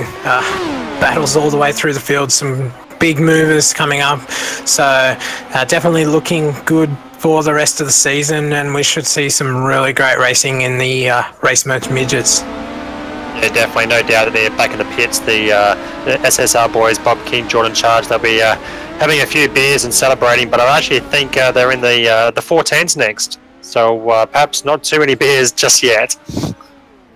Yeah, definitely. Bob and Jordan will be double stinting, as a lot of the guys in here, I believe, racing the midgets and the sprint cars. So we will be seeing most of the names coming back into the sprint car for our main event tonight. But yeah, no, I'll tell you what, that was an awesome race shaping up there between Berkeley and King. It was a bit unfortunate there that Berkeley ended up in the Wells. Well, we kind of robbed us of that start finish we were all looking forward to, and unfortunately having to finish under the safety car leaves you just wondering what's next week going to bring us.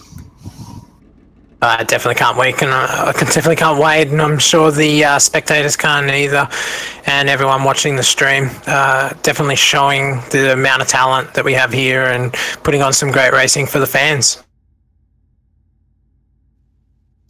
Yeah, definitely. So fingers crossed we'll have some of the SSR boys jump in for a bit of a chat for a post-race, but I don't like our chances with them double stinting, as we said. So so perhaps we won't get any post-race interviews just yet from those drivers. Perhaps we might have to wait into the night or maybe even next week to find out the results and how they went.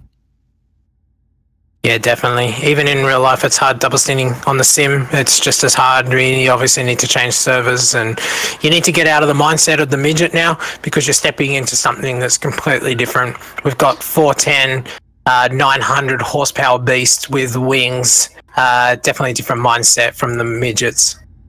Yeah, definitely. I mean, another person like you were saying, double stinting in real life, coming up in the next race, Jock Goodyear.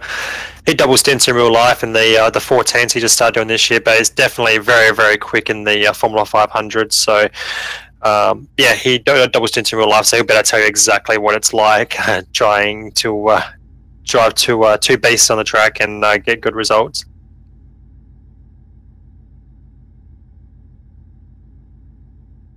So we have scoured the pits, and it looks like we have got Bob King entering our commentary booth. Bob, great drive there tonight.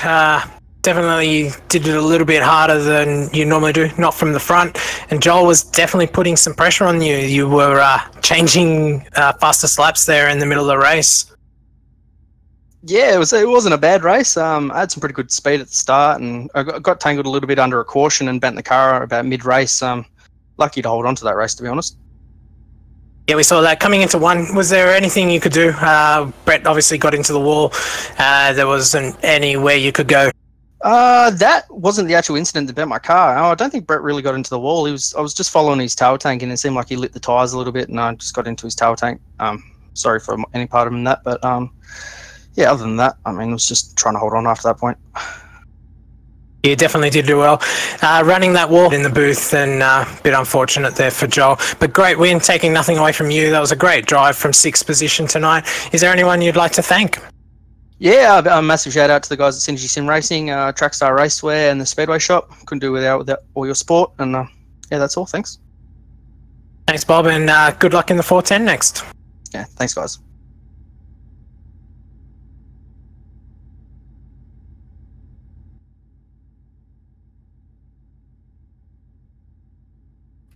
Okay, and we've also got Jordan Charge here as well. So our second Synergy Sim Racing driver to finish on the podium tonight. So they got 1-2, as I said before. So Jordan, Synergy Sim Racing must be pretty happy with that result.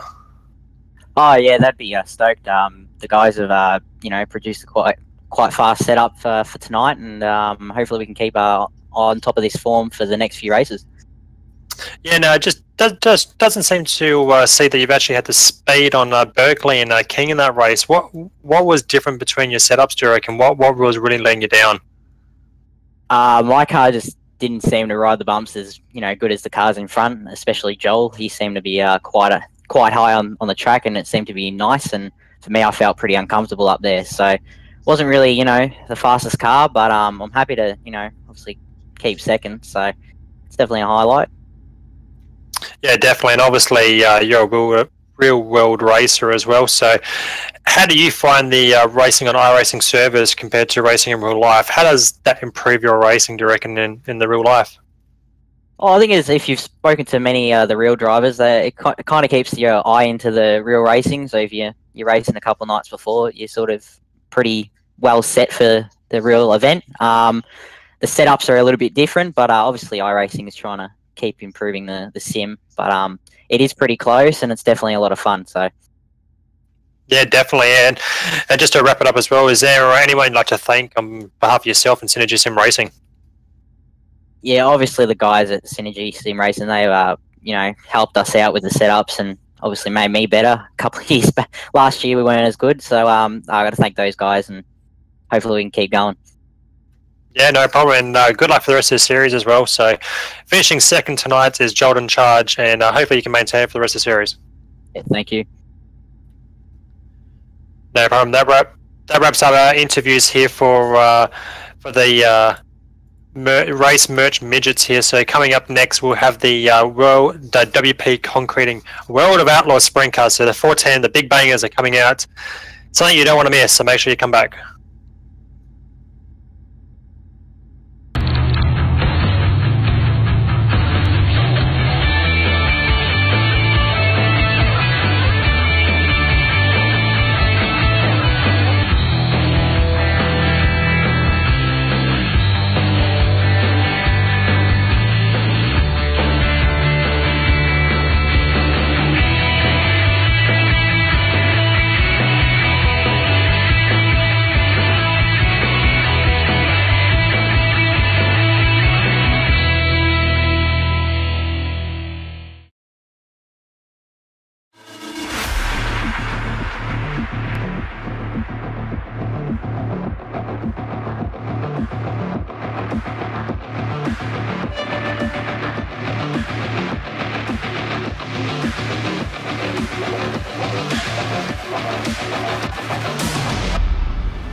And welcome back, ladies and gentlemen, to the WP Conquering World of Outlaws Sprint Car Series coming up right now.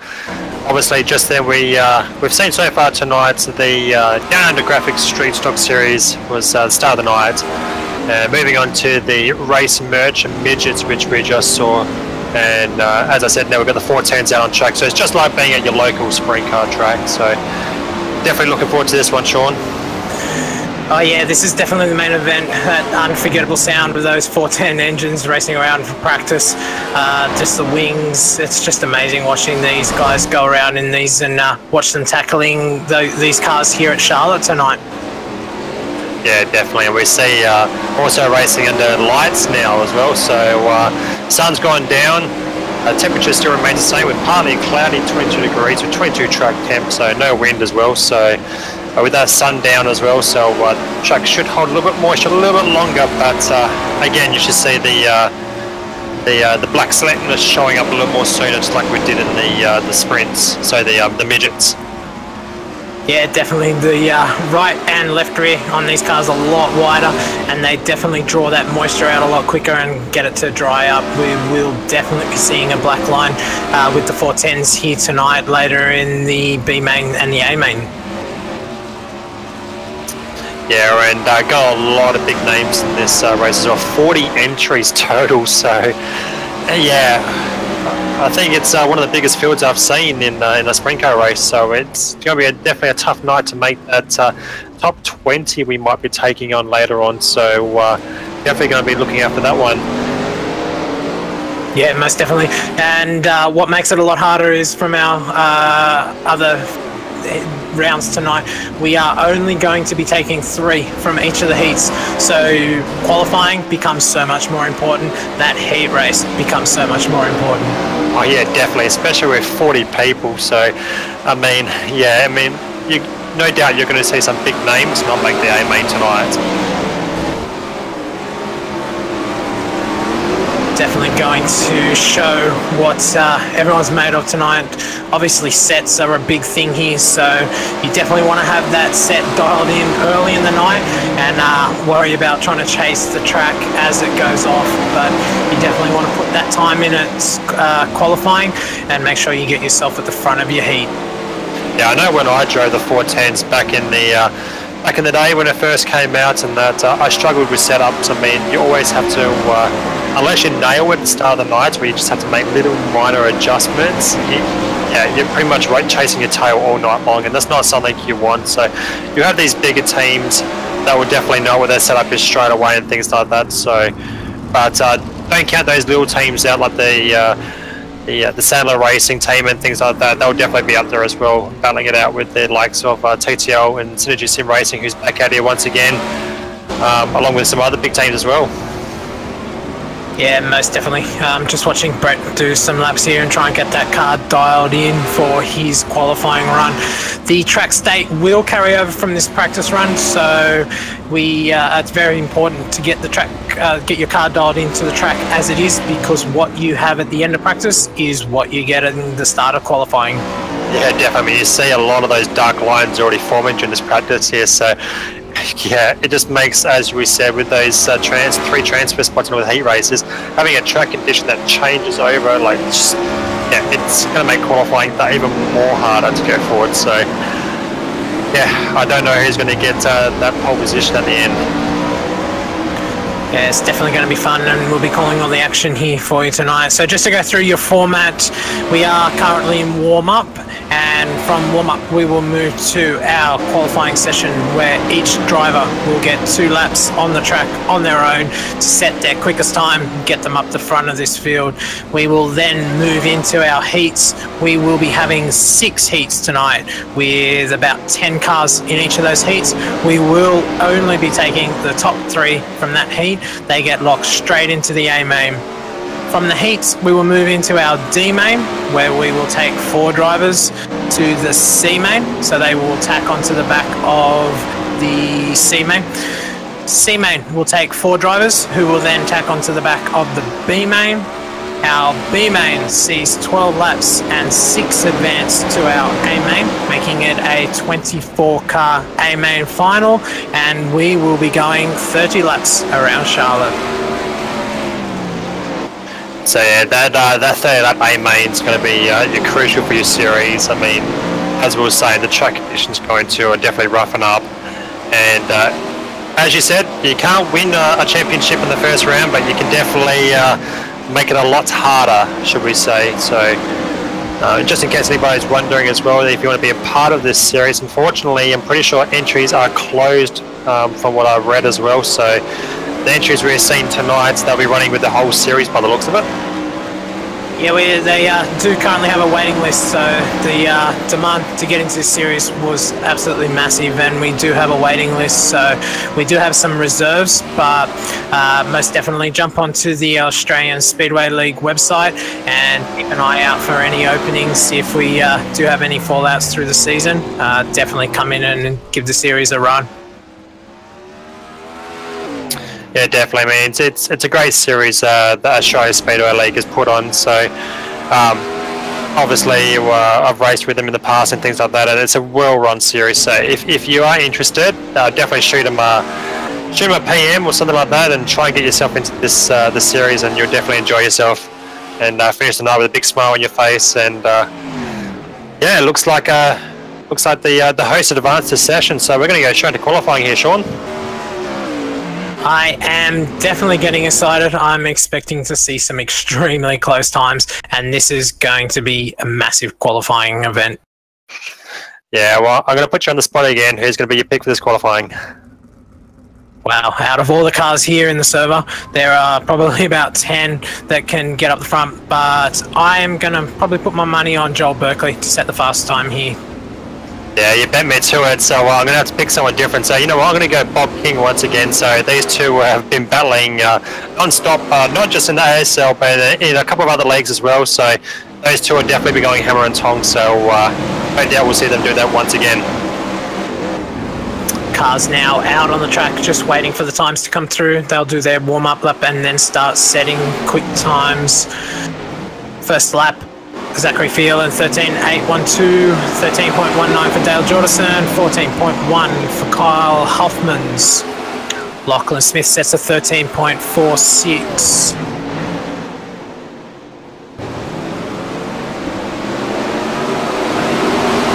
So I'm just watching Jordan Charles doing his laps. It looks like he's struggling on this track state at the moment. So perhaps he just wasn't prepared for the way it was. And as saying that, you see Jordan Charge in 8th place, so he definitely could have done a lot better than that. So, yeah, he'll be a bit disappointed with that result. Leading the way, Brenton Davison now with a 13.1, so he's got 2 tenths on Joel Berkeley. So where'd that come from, Davison? That was out of nowhere. Absolutely had that car hooked up to get that 13.1, 2 seconds quicker, 2 tenths quicker than Joel Berkeley, 13.1 compared to a 13.3. So great lap there by Brenton Davison. Yeah, it'll be interesting to see when Bob King finally sets his time. He's out on track right now, so we'll go around and see. Hopefully Davison can hold him off. So Tim Harris now slots himself up into 2nd, that 12.2. So it's good to see Harris up there after a bit of a disappointing run in that midget. So Bob King now finally sets his first lap with a 13.1, so narrowly just missing out on that pole position. So he's got one more lap left to go. Daniel Gow now out on track 2. Expect to see a quick time for him right up against the wall. Let's see what his first time is. No, Lewis to 2nd. Great time, 13.17. Yeah, awesome result there. Daniel Goso has slotted himself up to 7th as well with a 13.5, so he's inside the top 10 with that result, but Lewis still got one more lap to go. Can he do any better and get to that 13.169 that Brenton Davis has set? Coming around now, he's really running close to that wall. It's going to be a quick time.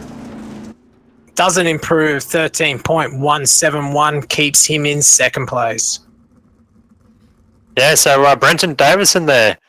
Your surprise quick time for tonight's 4:10, the WP Conquering World of Outlaw Sprint Cars.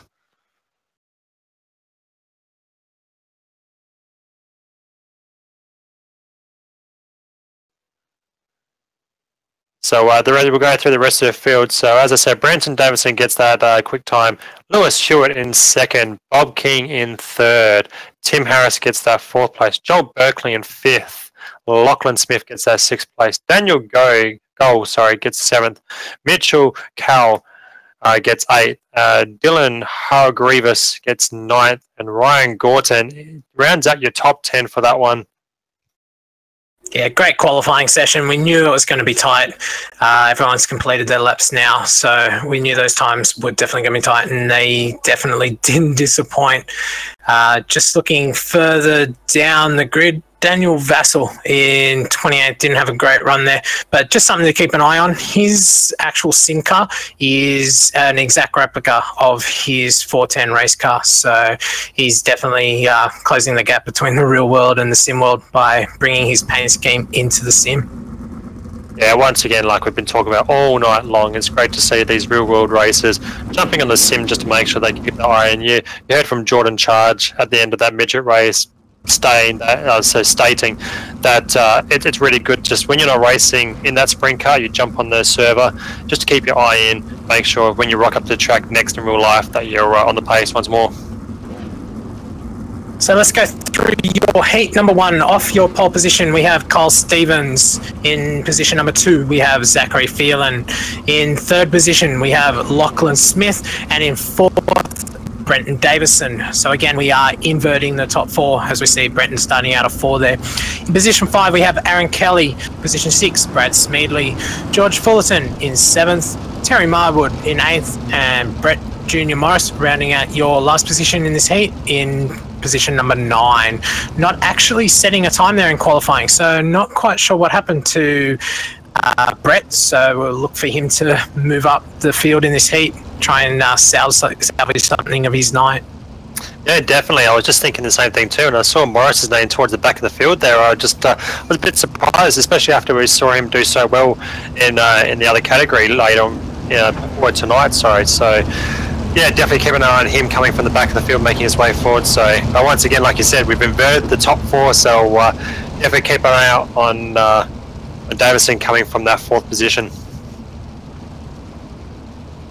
Yeah, he will have the outside, so he will be happy about that because the outside definitely the quicker line here at the moment until that does slicken off. We are under starters orders, and Kyle Stephen will be bringing us around to take the green flag. Waiting for the green here. Green flag, and away we go. Pretty even start between Kyle and Zachary there. 3 wide going through 1 and 2. Zachary on the outside, Kyle on the inside. Kyle has the advantage at the moment. Lachlan through the middle gives Zachary a little tap as he goes through. Moves into 2nd position. So it just looked like Aaron Kelly there, so just got a bit of out of shape there. So he was up in the 3rd place and just lost the rear bit on this soft surface there and went backwards a bit. So I'm just saying that your pole position, your quick time man, Brenton Davison just drove into the wall a bit there as well. So he maintained his qualifying setup for this heat race, and it's just not working for him in this race. Yeah, with not a lot of time being in the first heat, you wouldn't have much time to change if you didn't quite get it right. This heat is going to be a struggle, and it looks like he's just having trouble trying to keep it on that wall. Currently running in 5th position. So as we see, Terry Marwood's called it a race, so he's parked on the infield, so he'll have to come back later on for the D main by the looks that we're going to have tonight. But up front, Lachlan Smith has checked out in that 911. Carl Stevens still sitting in 2nd place, a great result there for that Worm Paints Sprint Car 410. So great looking car, that one is running in 2nd place. In 3rd place, Zachary Phelan. And Aaron Kelly in 4th, and Brenton Davison in 5th. So as we said, we're only taking 3 at the moment, going towards that A main lock-in position. 3 laps to go, Clint. Just watching the transfer. It doesn't look like Aaron's going to be able to get onto the back of Zachary Phelan, as he's actually starting to now challenge Kyle Stevens for that 2nd position. Will he make the move or just settle for third? The hard thing with these cars, obviously no rear view mirrors, so you don't know whether anyone's behind you, and you just have to drive forward. Yeah, we've actually got lap traffic coming up as well, so Brent Morris, by the looks of it, he starting off the rear is missing his front wing, so he's been involved in some sort of incident as this race went on, so hopefully he holds his line there, but with that front wing damage, perhaps he might just get away with these leaders, so as saying that, there he goes, so Carl Stevenson just gets held up by him, and well, the race is over, so there you go, so it's all done, so didn't manage to get in the way, so finished too quickly, so Lachlan Smith picks up that heat 1 for that 9.11.410. Getting in second place was Carl Stevenson, managed to hold on to that position. Your final transfer spot was Zachary Phelan, and your fourth place finisher Aaron Kelly. Brenton Davison, your quick time man for the night, only securing a fifth place finish. So I'm struggling in that race. Brad Smeedy finishes in sixth. Brent Morris, George Fullerton, and Terry Marwood after an early DNF. That rounds out your top 9 for the race. Definitely be looking for Brett to do the alphabet soup tonight, see if he can make his way from that D main all the way up to the A. Yeah, definitely. So Heat 2 is now forming up on the track, so we'll run through the grid for that one. John Schultz will be starting off in your pole position. Marcus Zakanika. Sorry, I'm going to butcher these names. Eventually I'll get used to them by the end of the series, I guarantee, I promise. Starting off in second place. In third place, Daniel Go and Lewis Hewitt starting for that fourth place. As we said, the top 4 have been inverted for this one, so Lewis Hewitt was your second quickest of the night. Brett Jarrett's starting off in 5th place. Zach Masters starting off in 6th.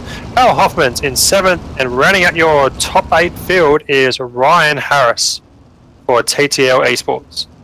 Definitely looking for Ryan to make his way up here. Even if you can't get into that third one, you want to try and put yourself a little bit closer, definitely that C or the B. You don't want to be coming from the D main tonight. Yeah, definitely. It's definitely possible to do. It's really hard. So yeah, you don't want to do that. You want to make sure you finish inside that top 3, or at least finish in 4th or 5th to get yourself a good B main starting position later on. Yeah, so unfortunately, Clint just got word through that Ryan hasn't made the start tonight, so that's a bit unfortunate. Looks like he's put it on the truck with issues there. Yeah, perhaps they're just saving their gear for next week. So, as you said, put it on the truck and save it for next week.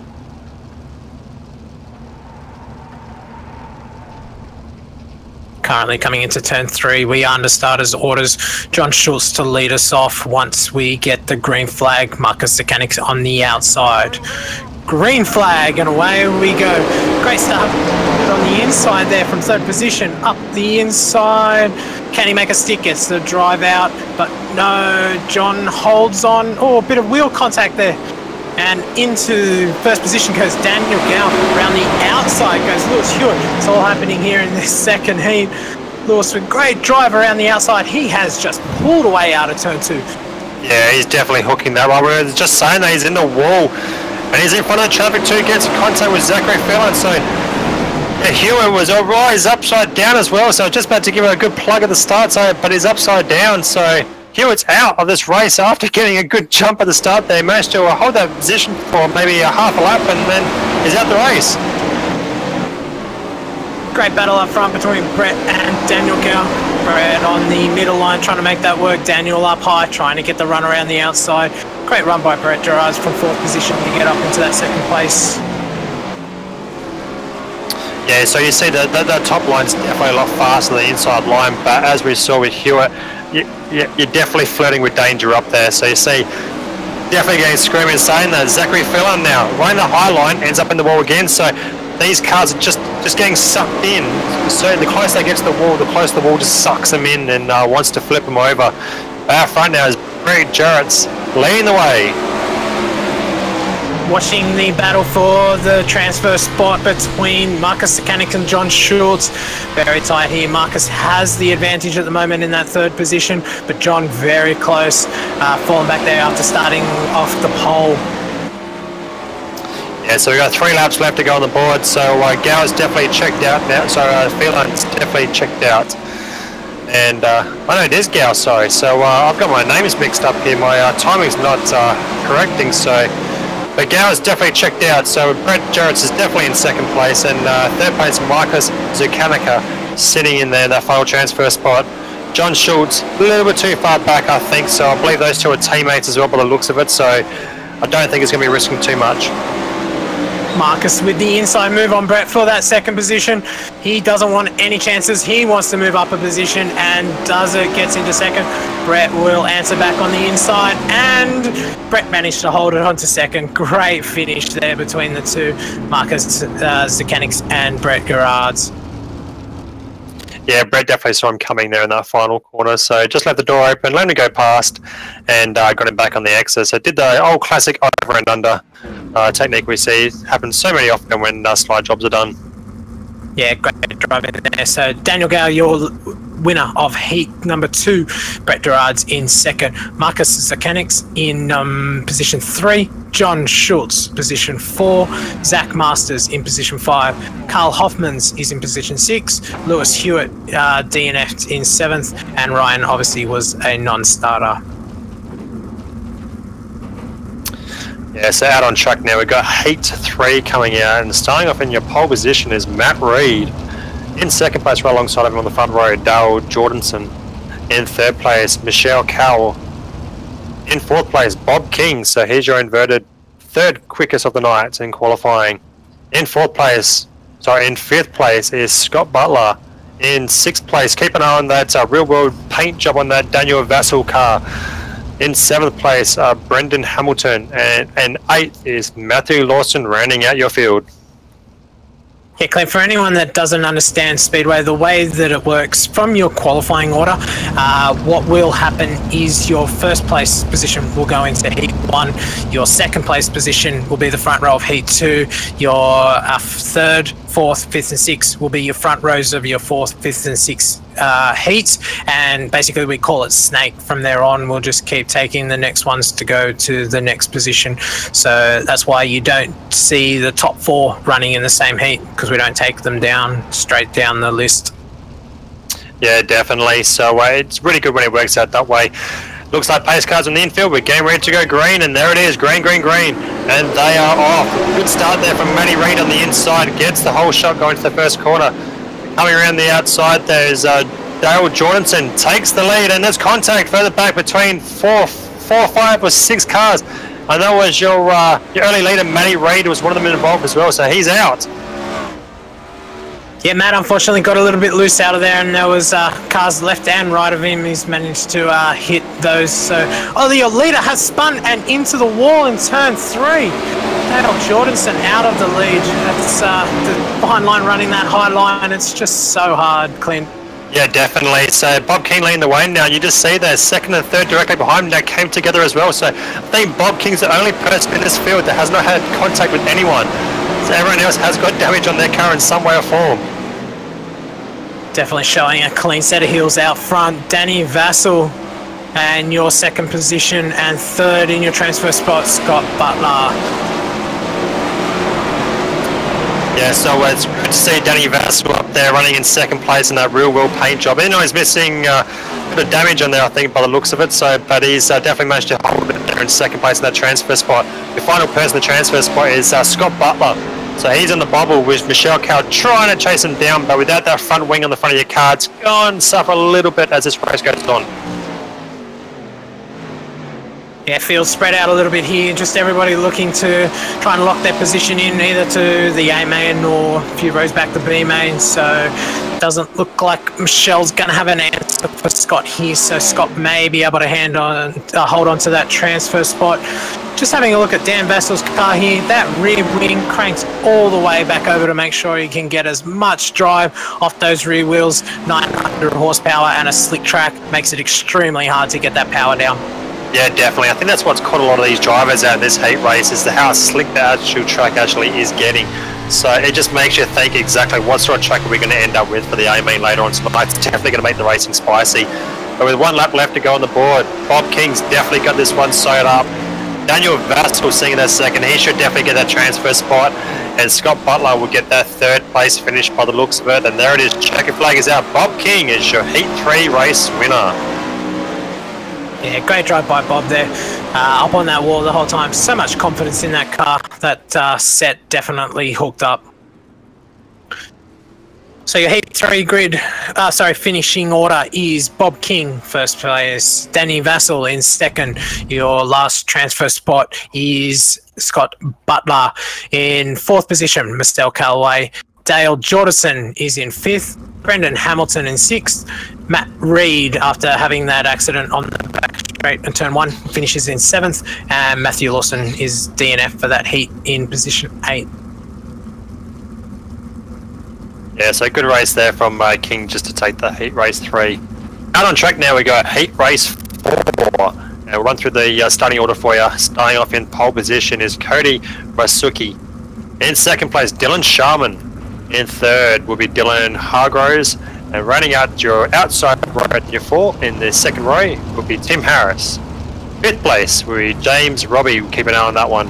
The Billy Ryan starting off in 6. Stephen Williams will be in 7th. And running out your field is Craig Dunn starting off in 8th place. Definitely started lineup here. Dylan Sharman, Tim Harris, James Robbie, all looking for those guys to move forward. Definitely going to be a good race between Tim and Sharman if they can get together. Yeah, definitely. But as I said as well during qualifying, some of these big names are going to miss out on spots in the A main, so it's inevitable with 40 people entered tonight in this WP Concreting World of Outlaws 410 series. So the series is going to go on as each round goes on. You'll see these names struggle as it goes on with 40 entries every night. Yeah, definitely some of the good guys are going to be looking at doing the alphabet tonight, working their way from the D all the way up to the A. We have the pace car in and we are under starters orders. Cody to bring us around to take the green flag. Dylan Sharman in the TTL car on the outside. Waiting for the green. Dylan's fall back there. Green flag. Great start by Cody. Gets the jump on Dylan. Up the inside, looks like the 92, apologies. Dylan Hargraves into third position around the outside.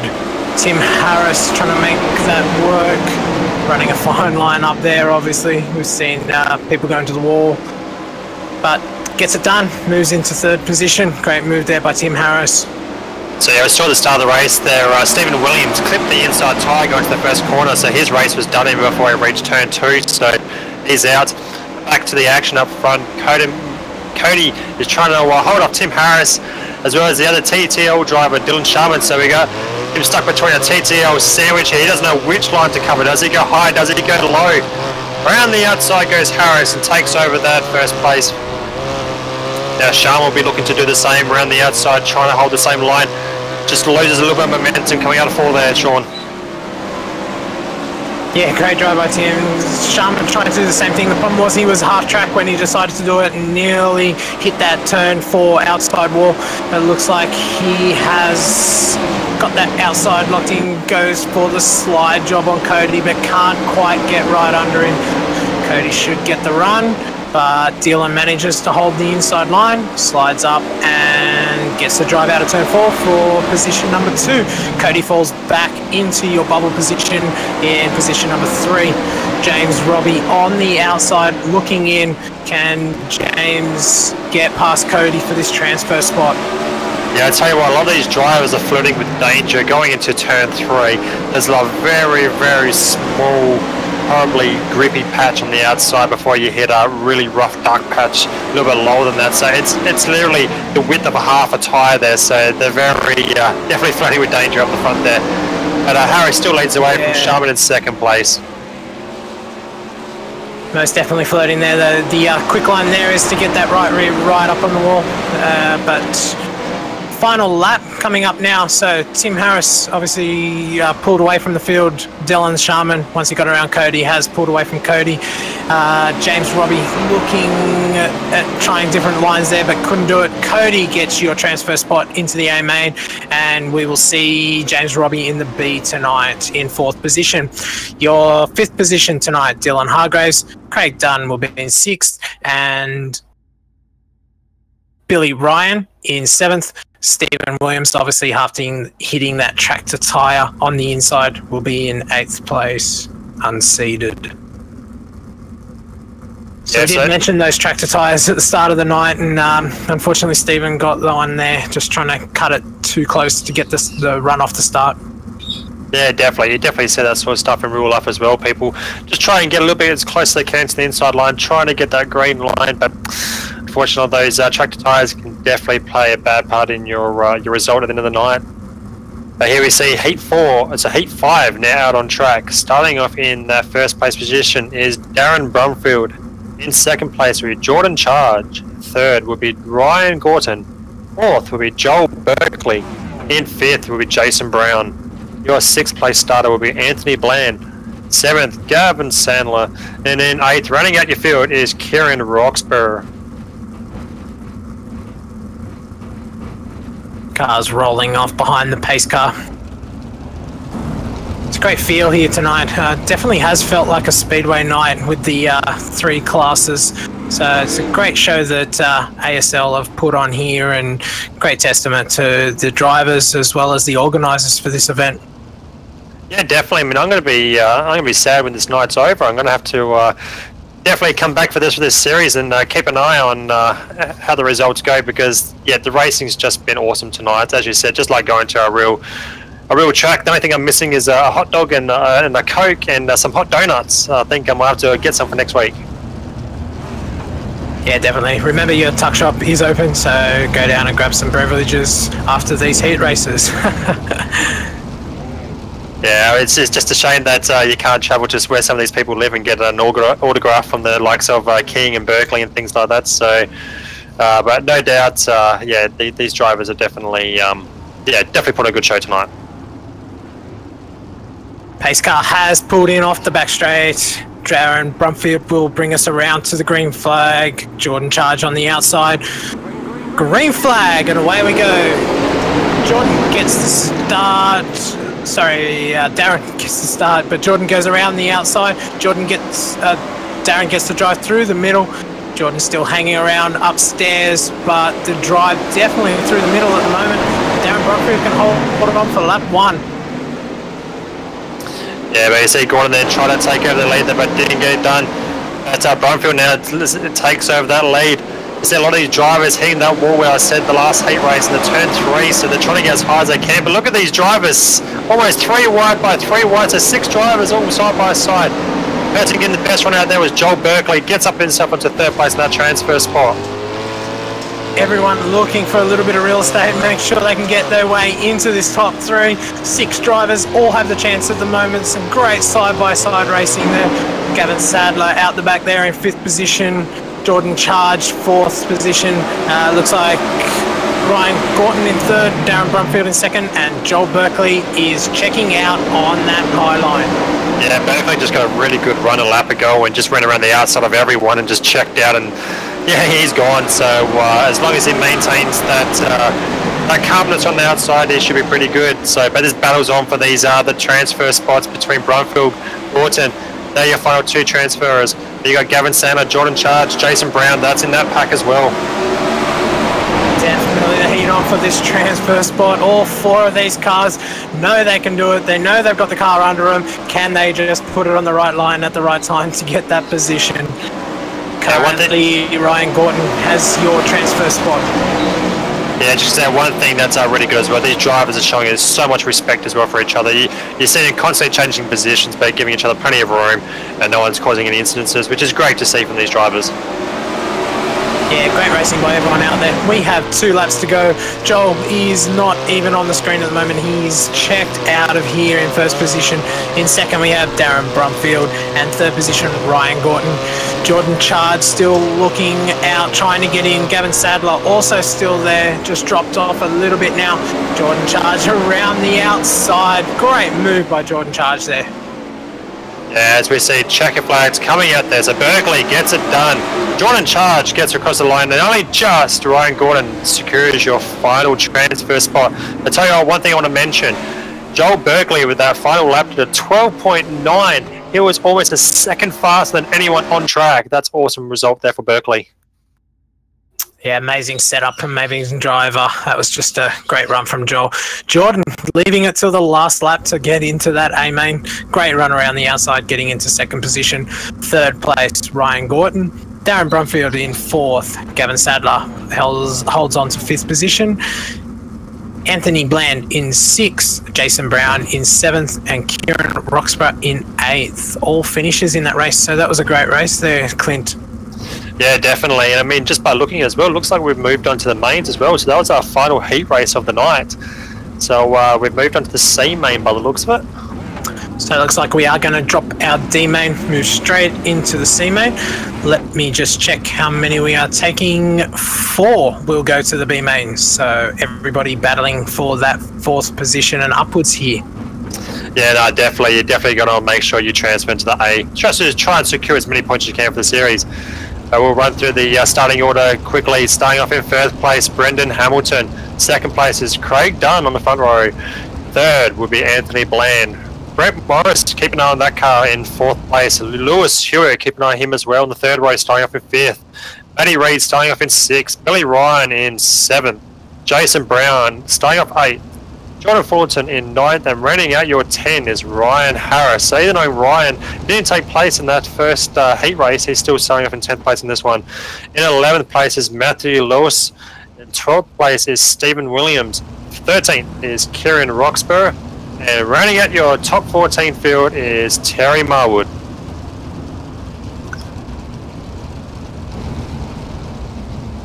So just looking at the grid, looks like Matthew Lawson is a non-starter in this one. So definitely be looking at Ryan Harris to bring that number 12 up through the field as the pace car pulls in. Yeah, definitely. I mean, Harris must have been an engine issue during the heat race, which is why it couldn't take place. Here we're coming around for the green, Sean. Waiting for the green. We are green and underway. Into turn 1, Brendan Hamilton didn't quite get the start by the looks of it. Out in front we have Anthony Bland. No, apologies, Brendan did get the start, he is still out in front. Anthony Bland, Brett Morris into second there. Anthony Bland into third. Lewis Hewitt coming up in fourth position. So we see 3 cars getting involved in incident there. Craig Dunn and Jason Brown was another one. I didn't quite make the other one. I think it was Steve Williams. So 3 cars coming together towards the back of the field there, Sean. Yeah, spinner in the midfield. I didn't quite catch the number, but got into Lewis Hewitt. But Lewis looks like he kept going. So, Brandon and Brett Morris. Lewis around the outside. Where did he come from? Yeah, it's like a slingshot there.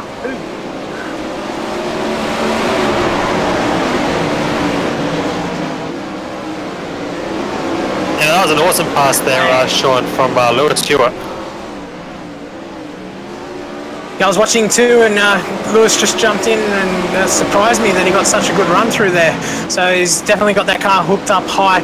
Brett's still in the battle with Brendan here. They're touching wheels. Oh, Brendan just manages to keep it off the back wall. Stays in third position. Brett is in second. Runs up high and touches that outside wall at turn 4. So Brendan gets the run back underneath him. And look what we're saying as well. Look at Ryan Harris as well. He's made his way up the front. So he's trying to get those top 2 positions to get that transfer. Here comes Ryan, looking high, looking low. He's got that inside. Oh, he hits the tyres coming into one. That is such a shame. We definitely put the commentator's curse on him there. He was coming up through the field. So you're looking back with finishing positions there. So Lewis Hewitt picked up that win after that awesome pass around the outside. Awesome job there. Your other transfer position goes to Brett Morris. So he'll be going to the IMA as well tonight. Just missing out was Matty Reid there in third place.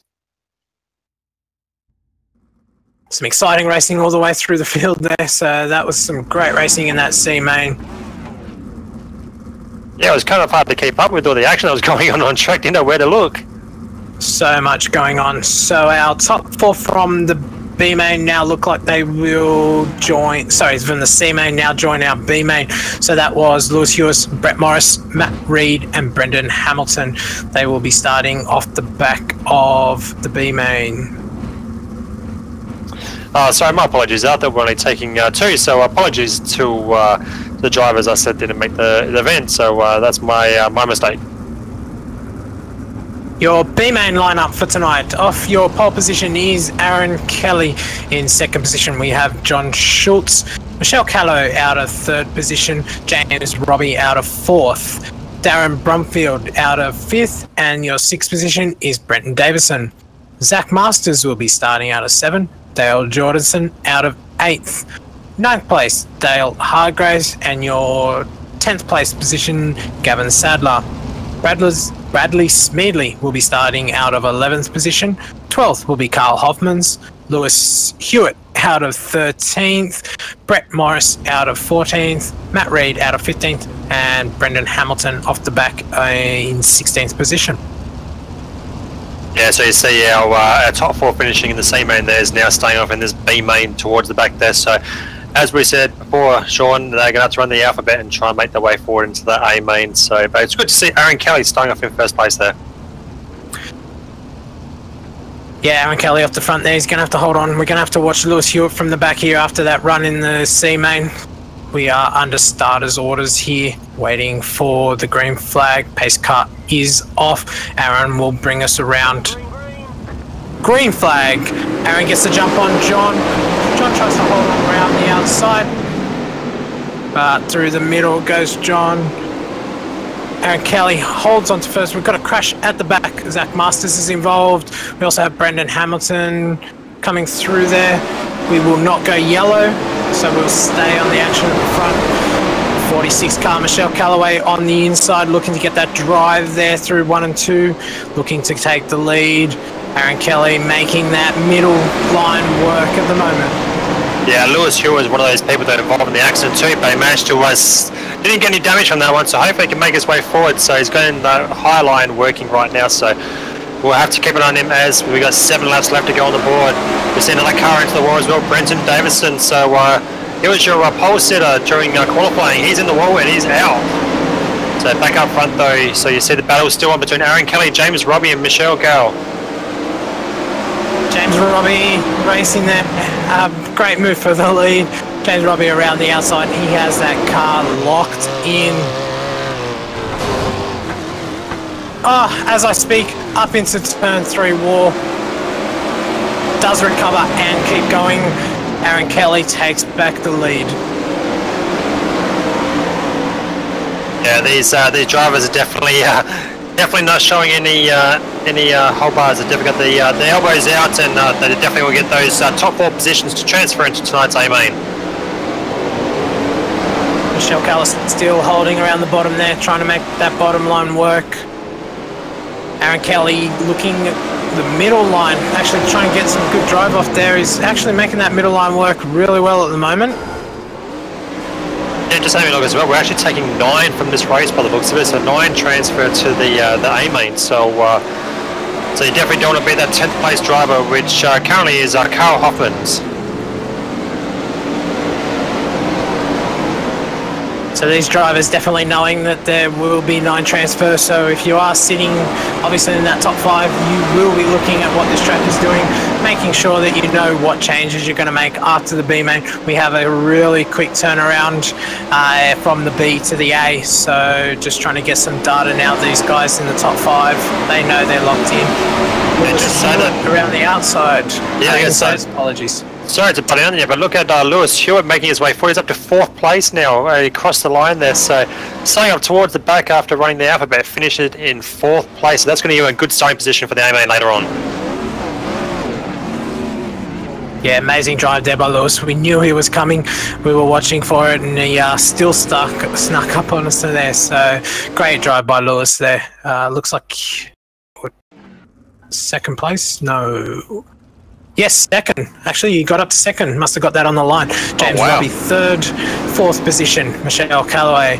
Darren Brumfield in fifth position. Zach Masters in sixth. John Schultz from second, unfortunately fell back to seventh. Still makes the transfer though. Eighth position, Brendel Hamilton. We'll see an A-main start. Ninth position, Matt Reed. And Carl Hoffmans just misses out on that A-main tonight. Such a bit of heartbreaking there to finish in that 10th position. Yeah, no, definitely. It just means that, yeah, your race is over for tonight for round one, but you're always going to come back next week for round two.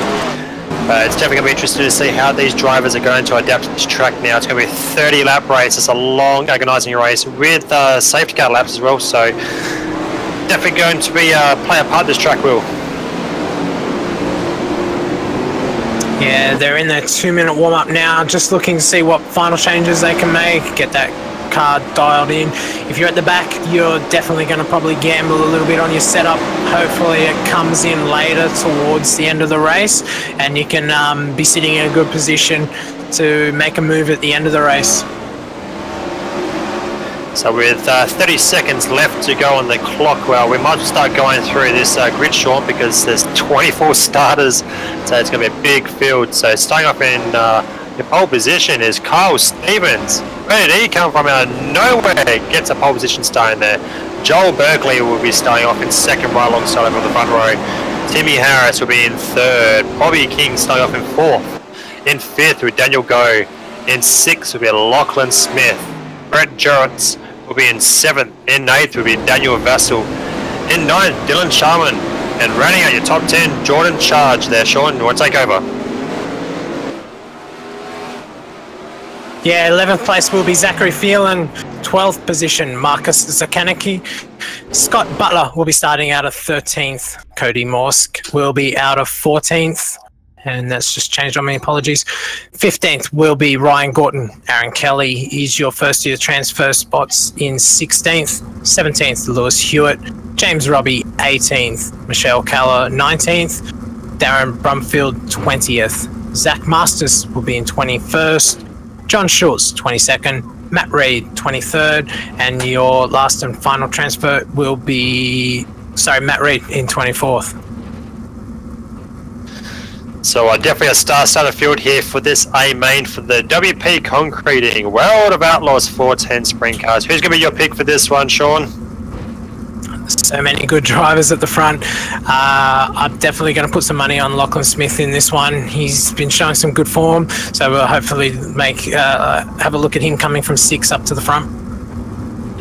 Yeah, definitely. I'm going to be keeping an eye on Lewis Hewitt, but my pick's Timmy Harris in this one, so I definitely think he's going to get up there tonight and take that TTL Esports 410 onto the top podium.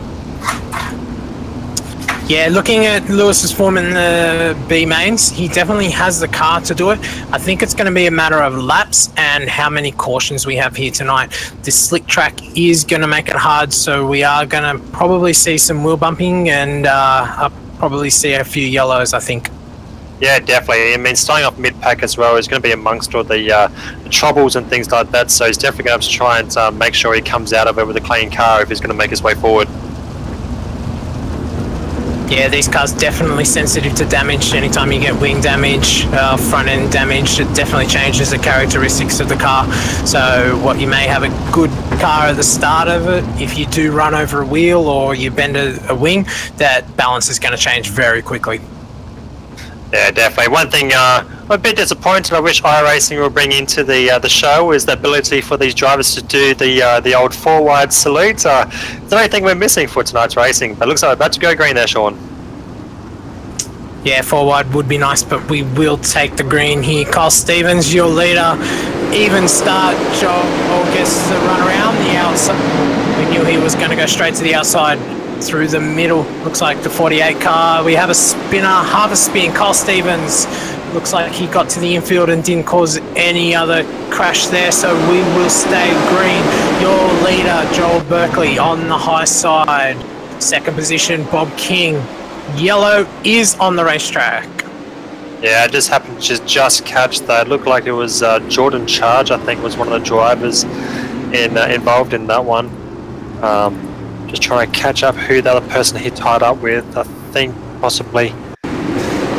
It actually started in front of him with one of the worm-painted cars. There is Marcus Zucanica, so he got into Lewis Hewitt, the person who we were actually going to try and watch. So those two came together, and Jordan Church had nowhere to go, and straight into Marcus. It's a bit of a shame for Lewis there. We were talking about obviously trying to stay clean, so it'll be interesting to see what that collision has done to the balance of his car. Yeah, I'm just thinking, just checking the timing sheet. Still saying he's dropping down the order, so he's still out there. So obviously it's not too damaged. He's going to keep going. So just hopefully he hasn't cut a tire or anything like that, and he can still make his way forward.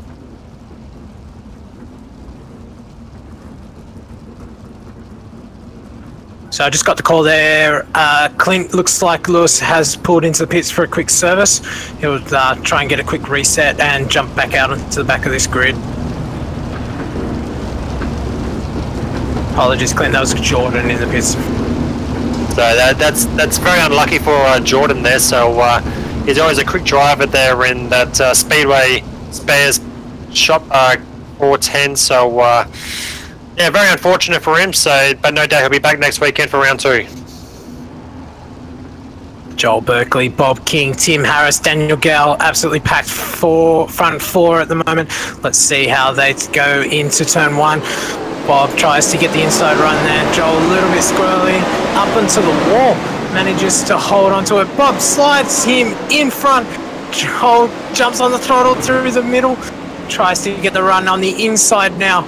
Bob gets squirrely up top. Joel manages to get the run through the middle. Bob has fallen back now.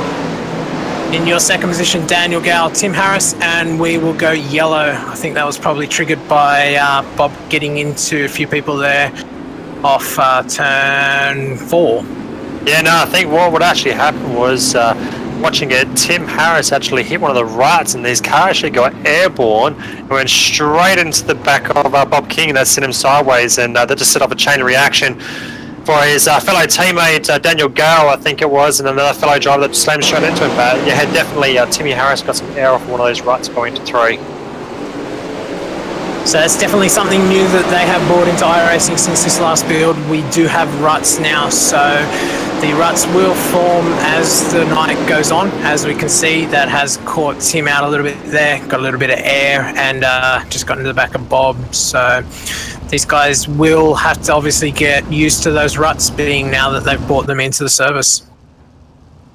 Yeah, no, definitely. When I was back steering the wheel of one of these 410s back in the day, definitely there was no ruts in the service. So it's a great addition they brought in. It's definitely going to make the track more dynamic, more realistic for these real-world drivers, and for the sim experience as well, to make it feel like you're racing a real car, which is what iRacing is all about.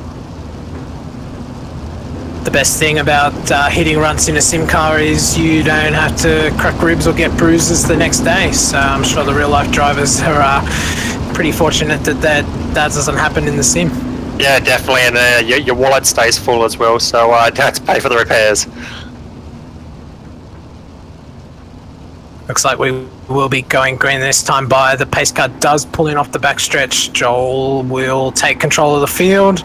He can go at any time he wants, and I'm sure he will go nice and early here. As he does, nice diamond down to the bottom of turn 4 to get the run off and into turn 1. Holds that lead. Bob King in second, Tim Harris third, Daniel Gale still in that 4th position.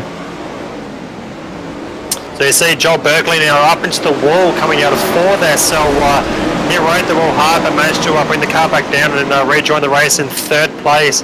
Leading the way now is Bob King up front. Seeing in 2nd place there, Timmy Harris. So at the moment you got TTO Esports versus Synergy Sim Racing up the front there in the top 4 positions.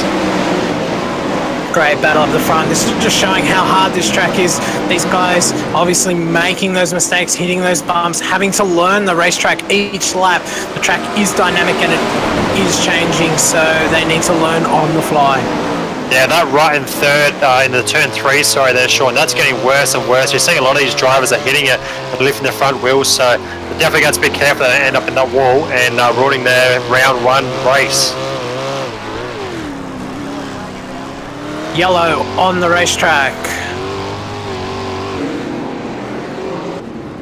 I think that yellow probably couldn't have come at a better time for Joel. He just got a little bit unsettled. Not sure if there was damage to the rear end of that car after he hit the wall, but definitely didn't go back up high. He was looking down low for something else, so keep an eye out on the next restart and make sure there's not damage to Joel's car there. Yeah, definitely. I just had a quick rewind on that one, so I think possibly it might have been Daniel Vassell, perhaps, maybe. Just flicking through the field to see who actually caused that yellow, but I can't actually see any incidents on track, so perhaps the organisers did the whole NASCAR thing and just put a yellow, just bring the track back together.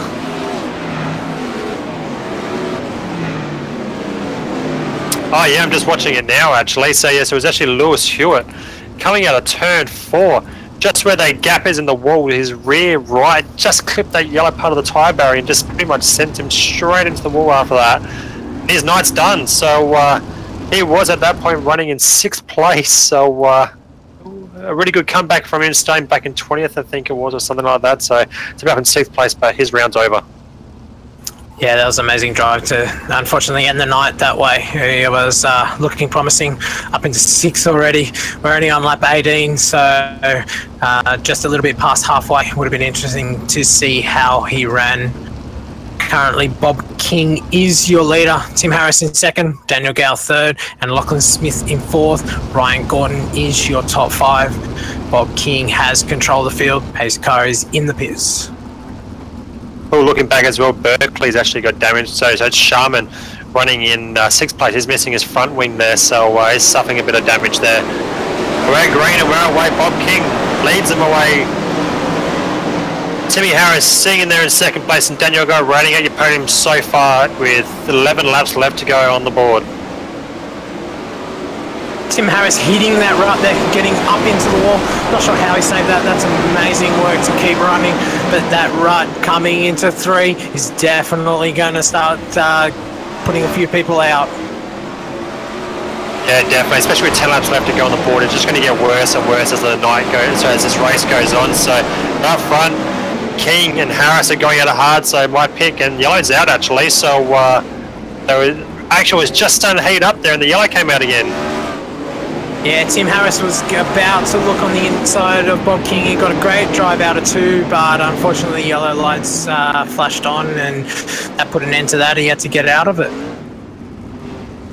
Yeah, he's still got plenty of time there. By the time we go green again, he'll have about 6 laps left to go on the board, I think. So it's definitely going to be a close one between King and Harris. They're definitely the class of the field during this A main tonight. Tell you what, Dylan Sharman running in 6 with no front wing. That's a pretty good effort on this track, considering how bumpy it is and how much drive he would be losing off that front wing. Well, definitely. Every time you hit a right, it's just going to want to keep lifting the front wheels every time. So even getting on the power as well, because around a lot of these corners and that, with how slick it is, you don't want to be full throttle around these corners. You'll be sliding around a lot, most of them on half throttle. So getting the power down, coming out of these corners, and that front will be lifting on the ground. So definitely showing his skill there is Dylan Sharman.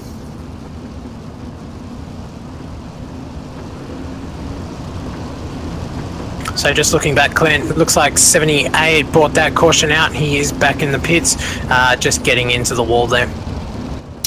Yeah, again, we saw the rut probably played a part there as well. So all these drivers are adapting to this new iRacing build, which only got released about a week ago. So yeah, new tracks, new conditions. All these drivers are still playing it out.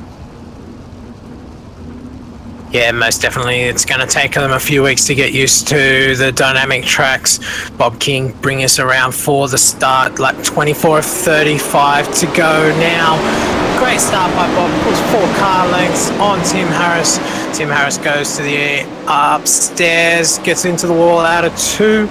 Looking at Daniel Gow now, trying to run both Bob and Tim down on that high line. I think we're going to get some inside yellow flag. Unfortunate. I was just about to say Tim was setting up for a slide job there. I've been waiting for it all night, but that yellow flag is going to put an end probably to the race. Yeah, definitely going to finish under caution again. I'm just looking back at what actually caused it. It all started with one of the drivers actually getting bit loose there. So I think it's Michelle Cowie. So coming out of turn 3 and 4, it just gets a bit loose going through the slick stuff, and just a whole bunch of cars just clumsily came over top of each other, and yeah, pretty much a 4 or 5 car wreck there, which yeah, unfortunately happens on this slick track sometimes. Yeah, definitely. We knew at the start of the night the track was going to go like this, and we knew it was going to be a hard track. Trying to put 900 horsepower to the ground on a slick track is not easy. Definitely, these guys would not be running full throttle at the moment. There'd just be no way of getting all that power to the ground. Yeah, no, definitely. I mean, we might be lucky enough. There might be like a 1-lap dash to the end here, possibly. So, you may see one of those 1-lap passes happening from Timmy Harris to try and steal the win. So, but fingers crossed we'll still see one more lap, but we'll have to wait and see. It will definitely be a slide job. So it's going to be interesting to see, because Bob, he knows what's going to happen. So whether he goes down to block it or he just stays up high, it's going to be interesting. But I would not like to be in Bob's position at the moment. Tim is definitely holding all the cars here because he can mix it up and decide where to go.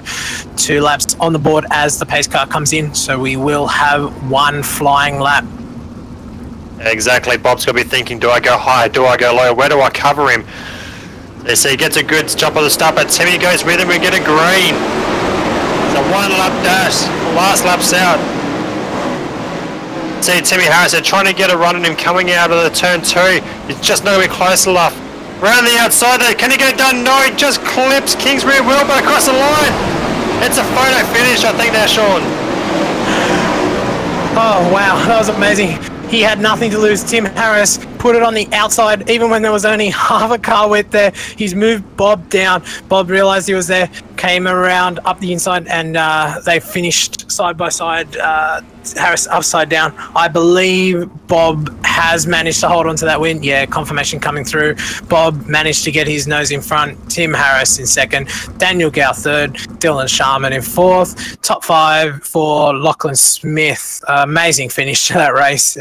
Tim had to do that, didn't he? Yeah, definitely. I mean, I was amazed at how much speed he managed to carry, even with the car riding on the wall. So, yeah, I'm lost for words at that finish. It was unbelievable. So, I mean, you knew it was going to come from Timmy Harris. He had to throw something at Bob King, and he had a good run on him going 2, 3, 3, and 4. So when took a chance and didn't pay off, but yeah, second place, good result there for Harris. So, but well done to Bob King picking up the win tonight, and Daniel Go running at the top 3.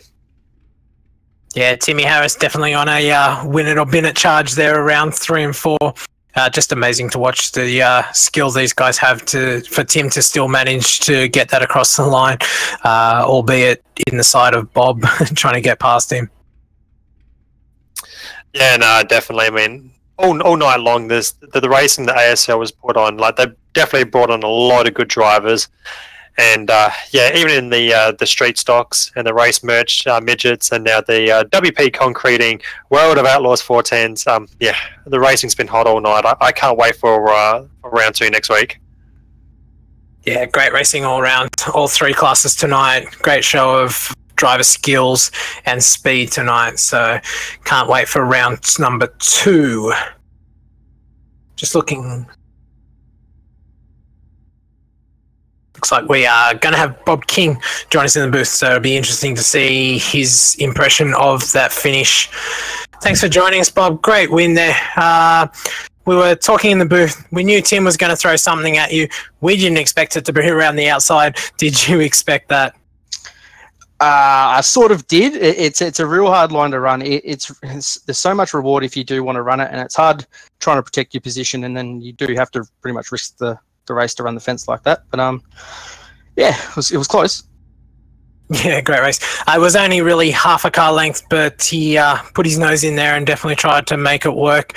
You just managed to hold on over the line as Tim Harris was obviously upside down. Yeah. That track definitely hard. The turn 3 bump we were commenting on all night. How hard was that to ride over? To be honest, it's terrible. But if you want to put the effort in and run it, it is that much faster. So all to the boys that want to do it, but when you're out in front, it's a bit hard to. Yeah, definitely risk reward doesn't quite pay off sometimes when you get a little bit wrong and up into the fence, especially when you are leading. Obviously, nothing down low due to that slick. So, great finish there, Bob. It was very exciting in the commentary booth. Again, is there anyone else you'd like to thank tonight? No, just the guys of the team, the SSR, Trackstar Racewear and the Speedway shop. I couldn't do it without their support, and you guys for broadcasting, and IRFF events for putting it on, or ASL. Thanks for that, Bob. Congratulations on being the championship leader at the moment. Hopefully that continues for you through the season. Yeah, that'd be nice, wouldn't it? Thanks for your time, Bob. Yeah, so definitely a hard track there, Clint. Bob definitely telling us that turn 3 bump, definitely not happy about it, but it's what the track served up, and you just got to deal with it whichever way you can. Yeah, no, definitely. I want to drag Timmy Harris into this chat. I want to have a quick word to him about that bump as well. So every time I watched him go around that track, Timmy, are you there? I am. Yes, well, you're my man to pick for that race, and you narrowly missed out. Yeah, you had to go, I win it or bin it around that last corner, didn't you? Yeah, it was pretty much it. I mean, it was pretty tight all race there, and the High Line was the only place you're going anywhere fast, so gave her a go around that last corner. Didn't quite pull it off. I thought we had a good chance there, but yeah, Bob did a good job to hold on in there in the win. Yeah, I was just saying it there that the end of the broadcast, it was amazing how much speed you still managed to carry, you're wall riding that 410 sprint car. So, the main thing I wanted to ask you is, we touched on it with Bob King, but you seem to be running it more than what he was. That turn 3 right, every time you went over it, the front was just lifted off the ground. How hard was that to run? To be honest, I didn't really notice it. I didn't even realise there was a rut there, to be honest. I think the setup was just so nice. You could just sort of slide it there and try and catch it. If there was a bit of a rut, then yeah, it handled it well. So yeah, it was just a difficult track in general, I think. Yeah, well, I mean, like basically, obviously, there's a lot of TTL esports drivers in this field. So, do you guys run the similar setups or the same setup, or do you just go your own different ways? We're all pretty familiar with what we all do. We all sort of run the same thing. Everyone's pretty friendly and shares it amongst each other, because the quickest way to learn and find things out is to share between the team. So yeah, we're all sort of using the same thing. Yeah, definitely. So yeah, so Sean, do you have any questions for a second place holder? Because yeah, the only thing I wanted to ask him was about that rut, because like I said, every time I went over it, the front was lifted off the ground. Yeah, Tim, great drive tonight. You definitely had us excited in the box with that final lap move. Great run out of 2. Did you ever think about going inside, or was that only around the top? I think we found from this last patch that anything on the bottom is, especially on a track like this, is no good. So unless you're going to bomb dive it in there and hope to slide up and stick it, it's, especially on a restart, it's going to be pretty unlikely. So I thought the best bet was try and get a semi-decent restart, which I did, and be somewhere close to Bob on the last corner and give her a fair crack, and nearly pulled it off, but maybe next time. Yeah, you definitely gave it a good crack. Great drive for second. Definitely nothing to be ashamed about in a field like this to run second. So well done tonight, and hopefully we can look forward to talking to you as a winner later in the season. Yeah, I hope that's the case. Thank you very much, guys. Thanks for covering all the races here, and yeah, hope to talk to you soon. Thanks, Tim. Yeah, well, that pretty much wraps up the night, Sean. So I saw awesome racing there from the Down Under Graphics Street Stock Series, starting off the start of the night, followed up by the race merch Midgets, and then finishing off there with the WP Conquering World of Outlaw Sprint Car Series. What a night it's been, Sean. What a night. Fantastic racing, fantastic night. It was just great to watch, great field of guys, and I can't wait for round number 2.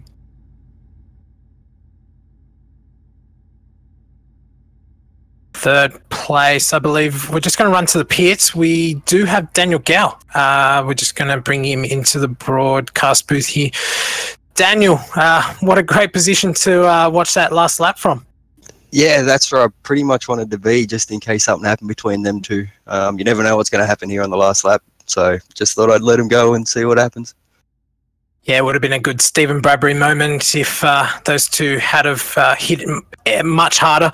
I'm not quite sure. They kind of rode the wall together, so they kept each other from crashing. How was your setup tonight? Obviously, it's such a tricky track, but great to run third for you. The set was where you wanted to be? Yeah, it's the set that Bob's done for Charlotte. So I just ran it. I think I changed the wing angle a little bit just so I could get a bit more weight over the rear end, and that was about it. But good setup, and car's fast. Yeah, it definitely looked like it. Obviously, getting third in a field like this, you definitely have to have the set to run with the top guys. So congratulations on your third tonight. I'll hand it over to Clint if he has any questions. Yeah, definitely. Obviously, great finishing position there. Daniel definitely sets you up for a good start to the season. So do you think you can maintain it for the rest of it? That's what the plan is. Hopefully I can stay here in the top 5 for the whole season. I'll be happy.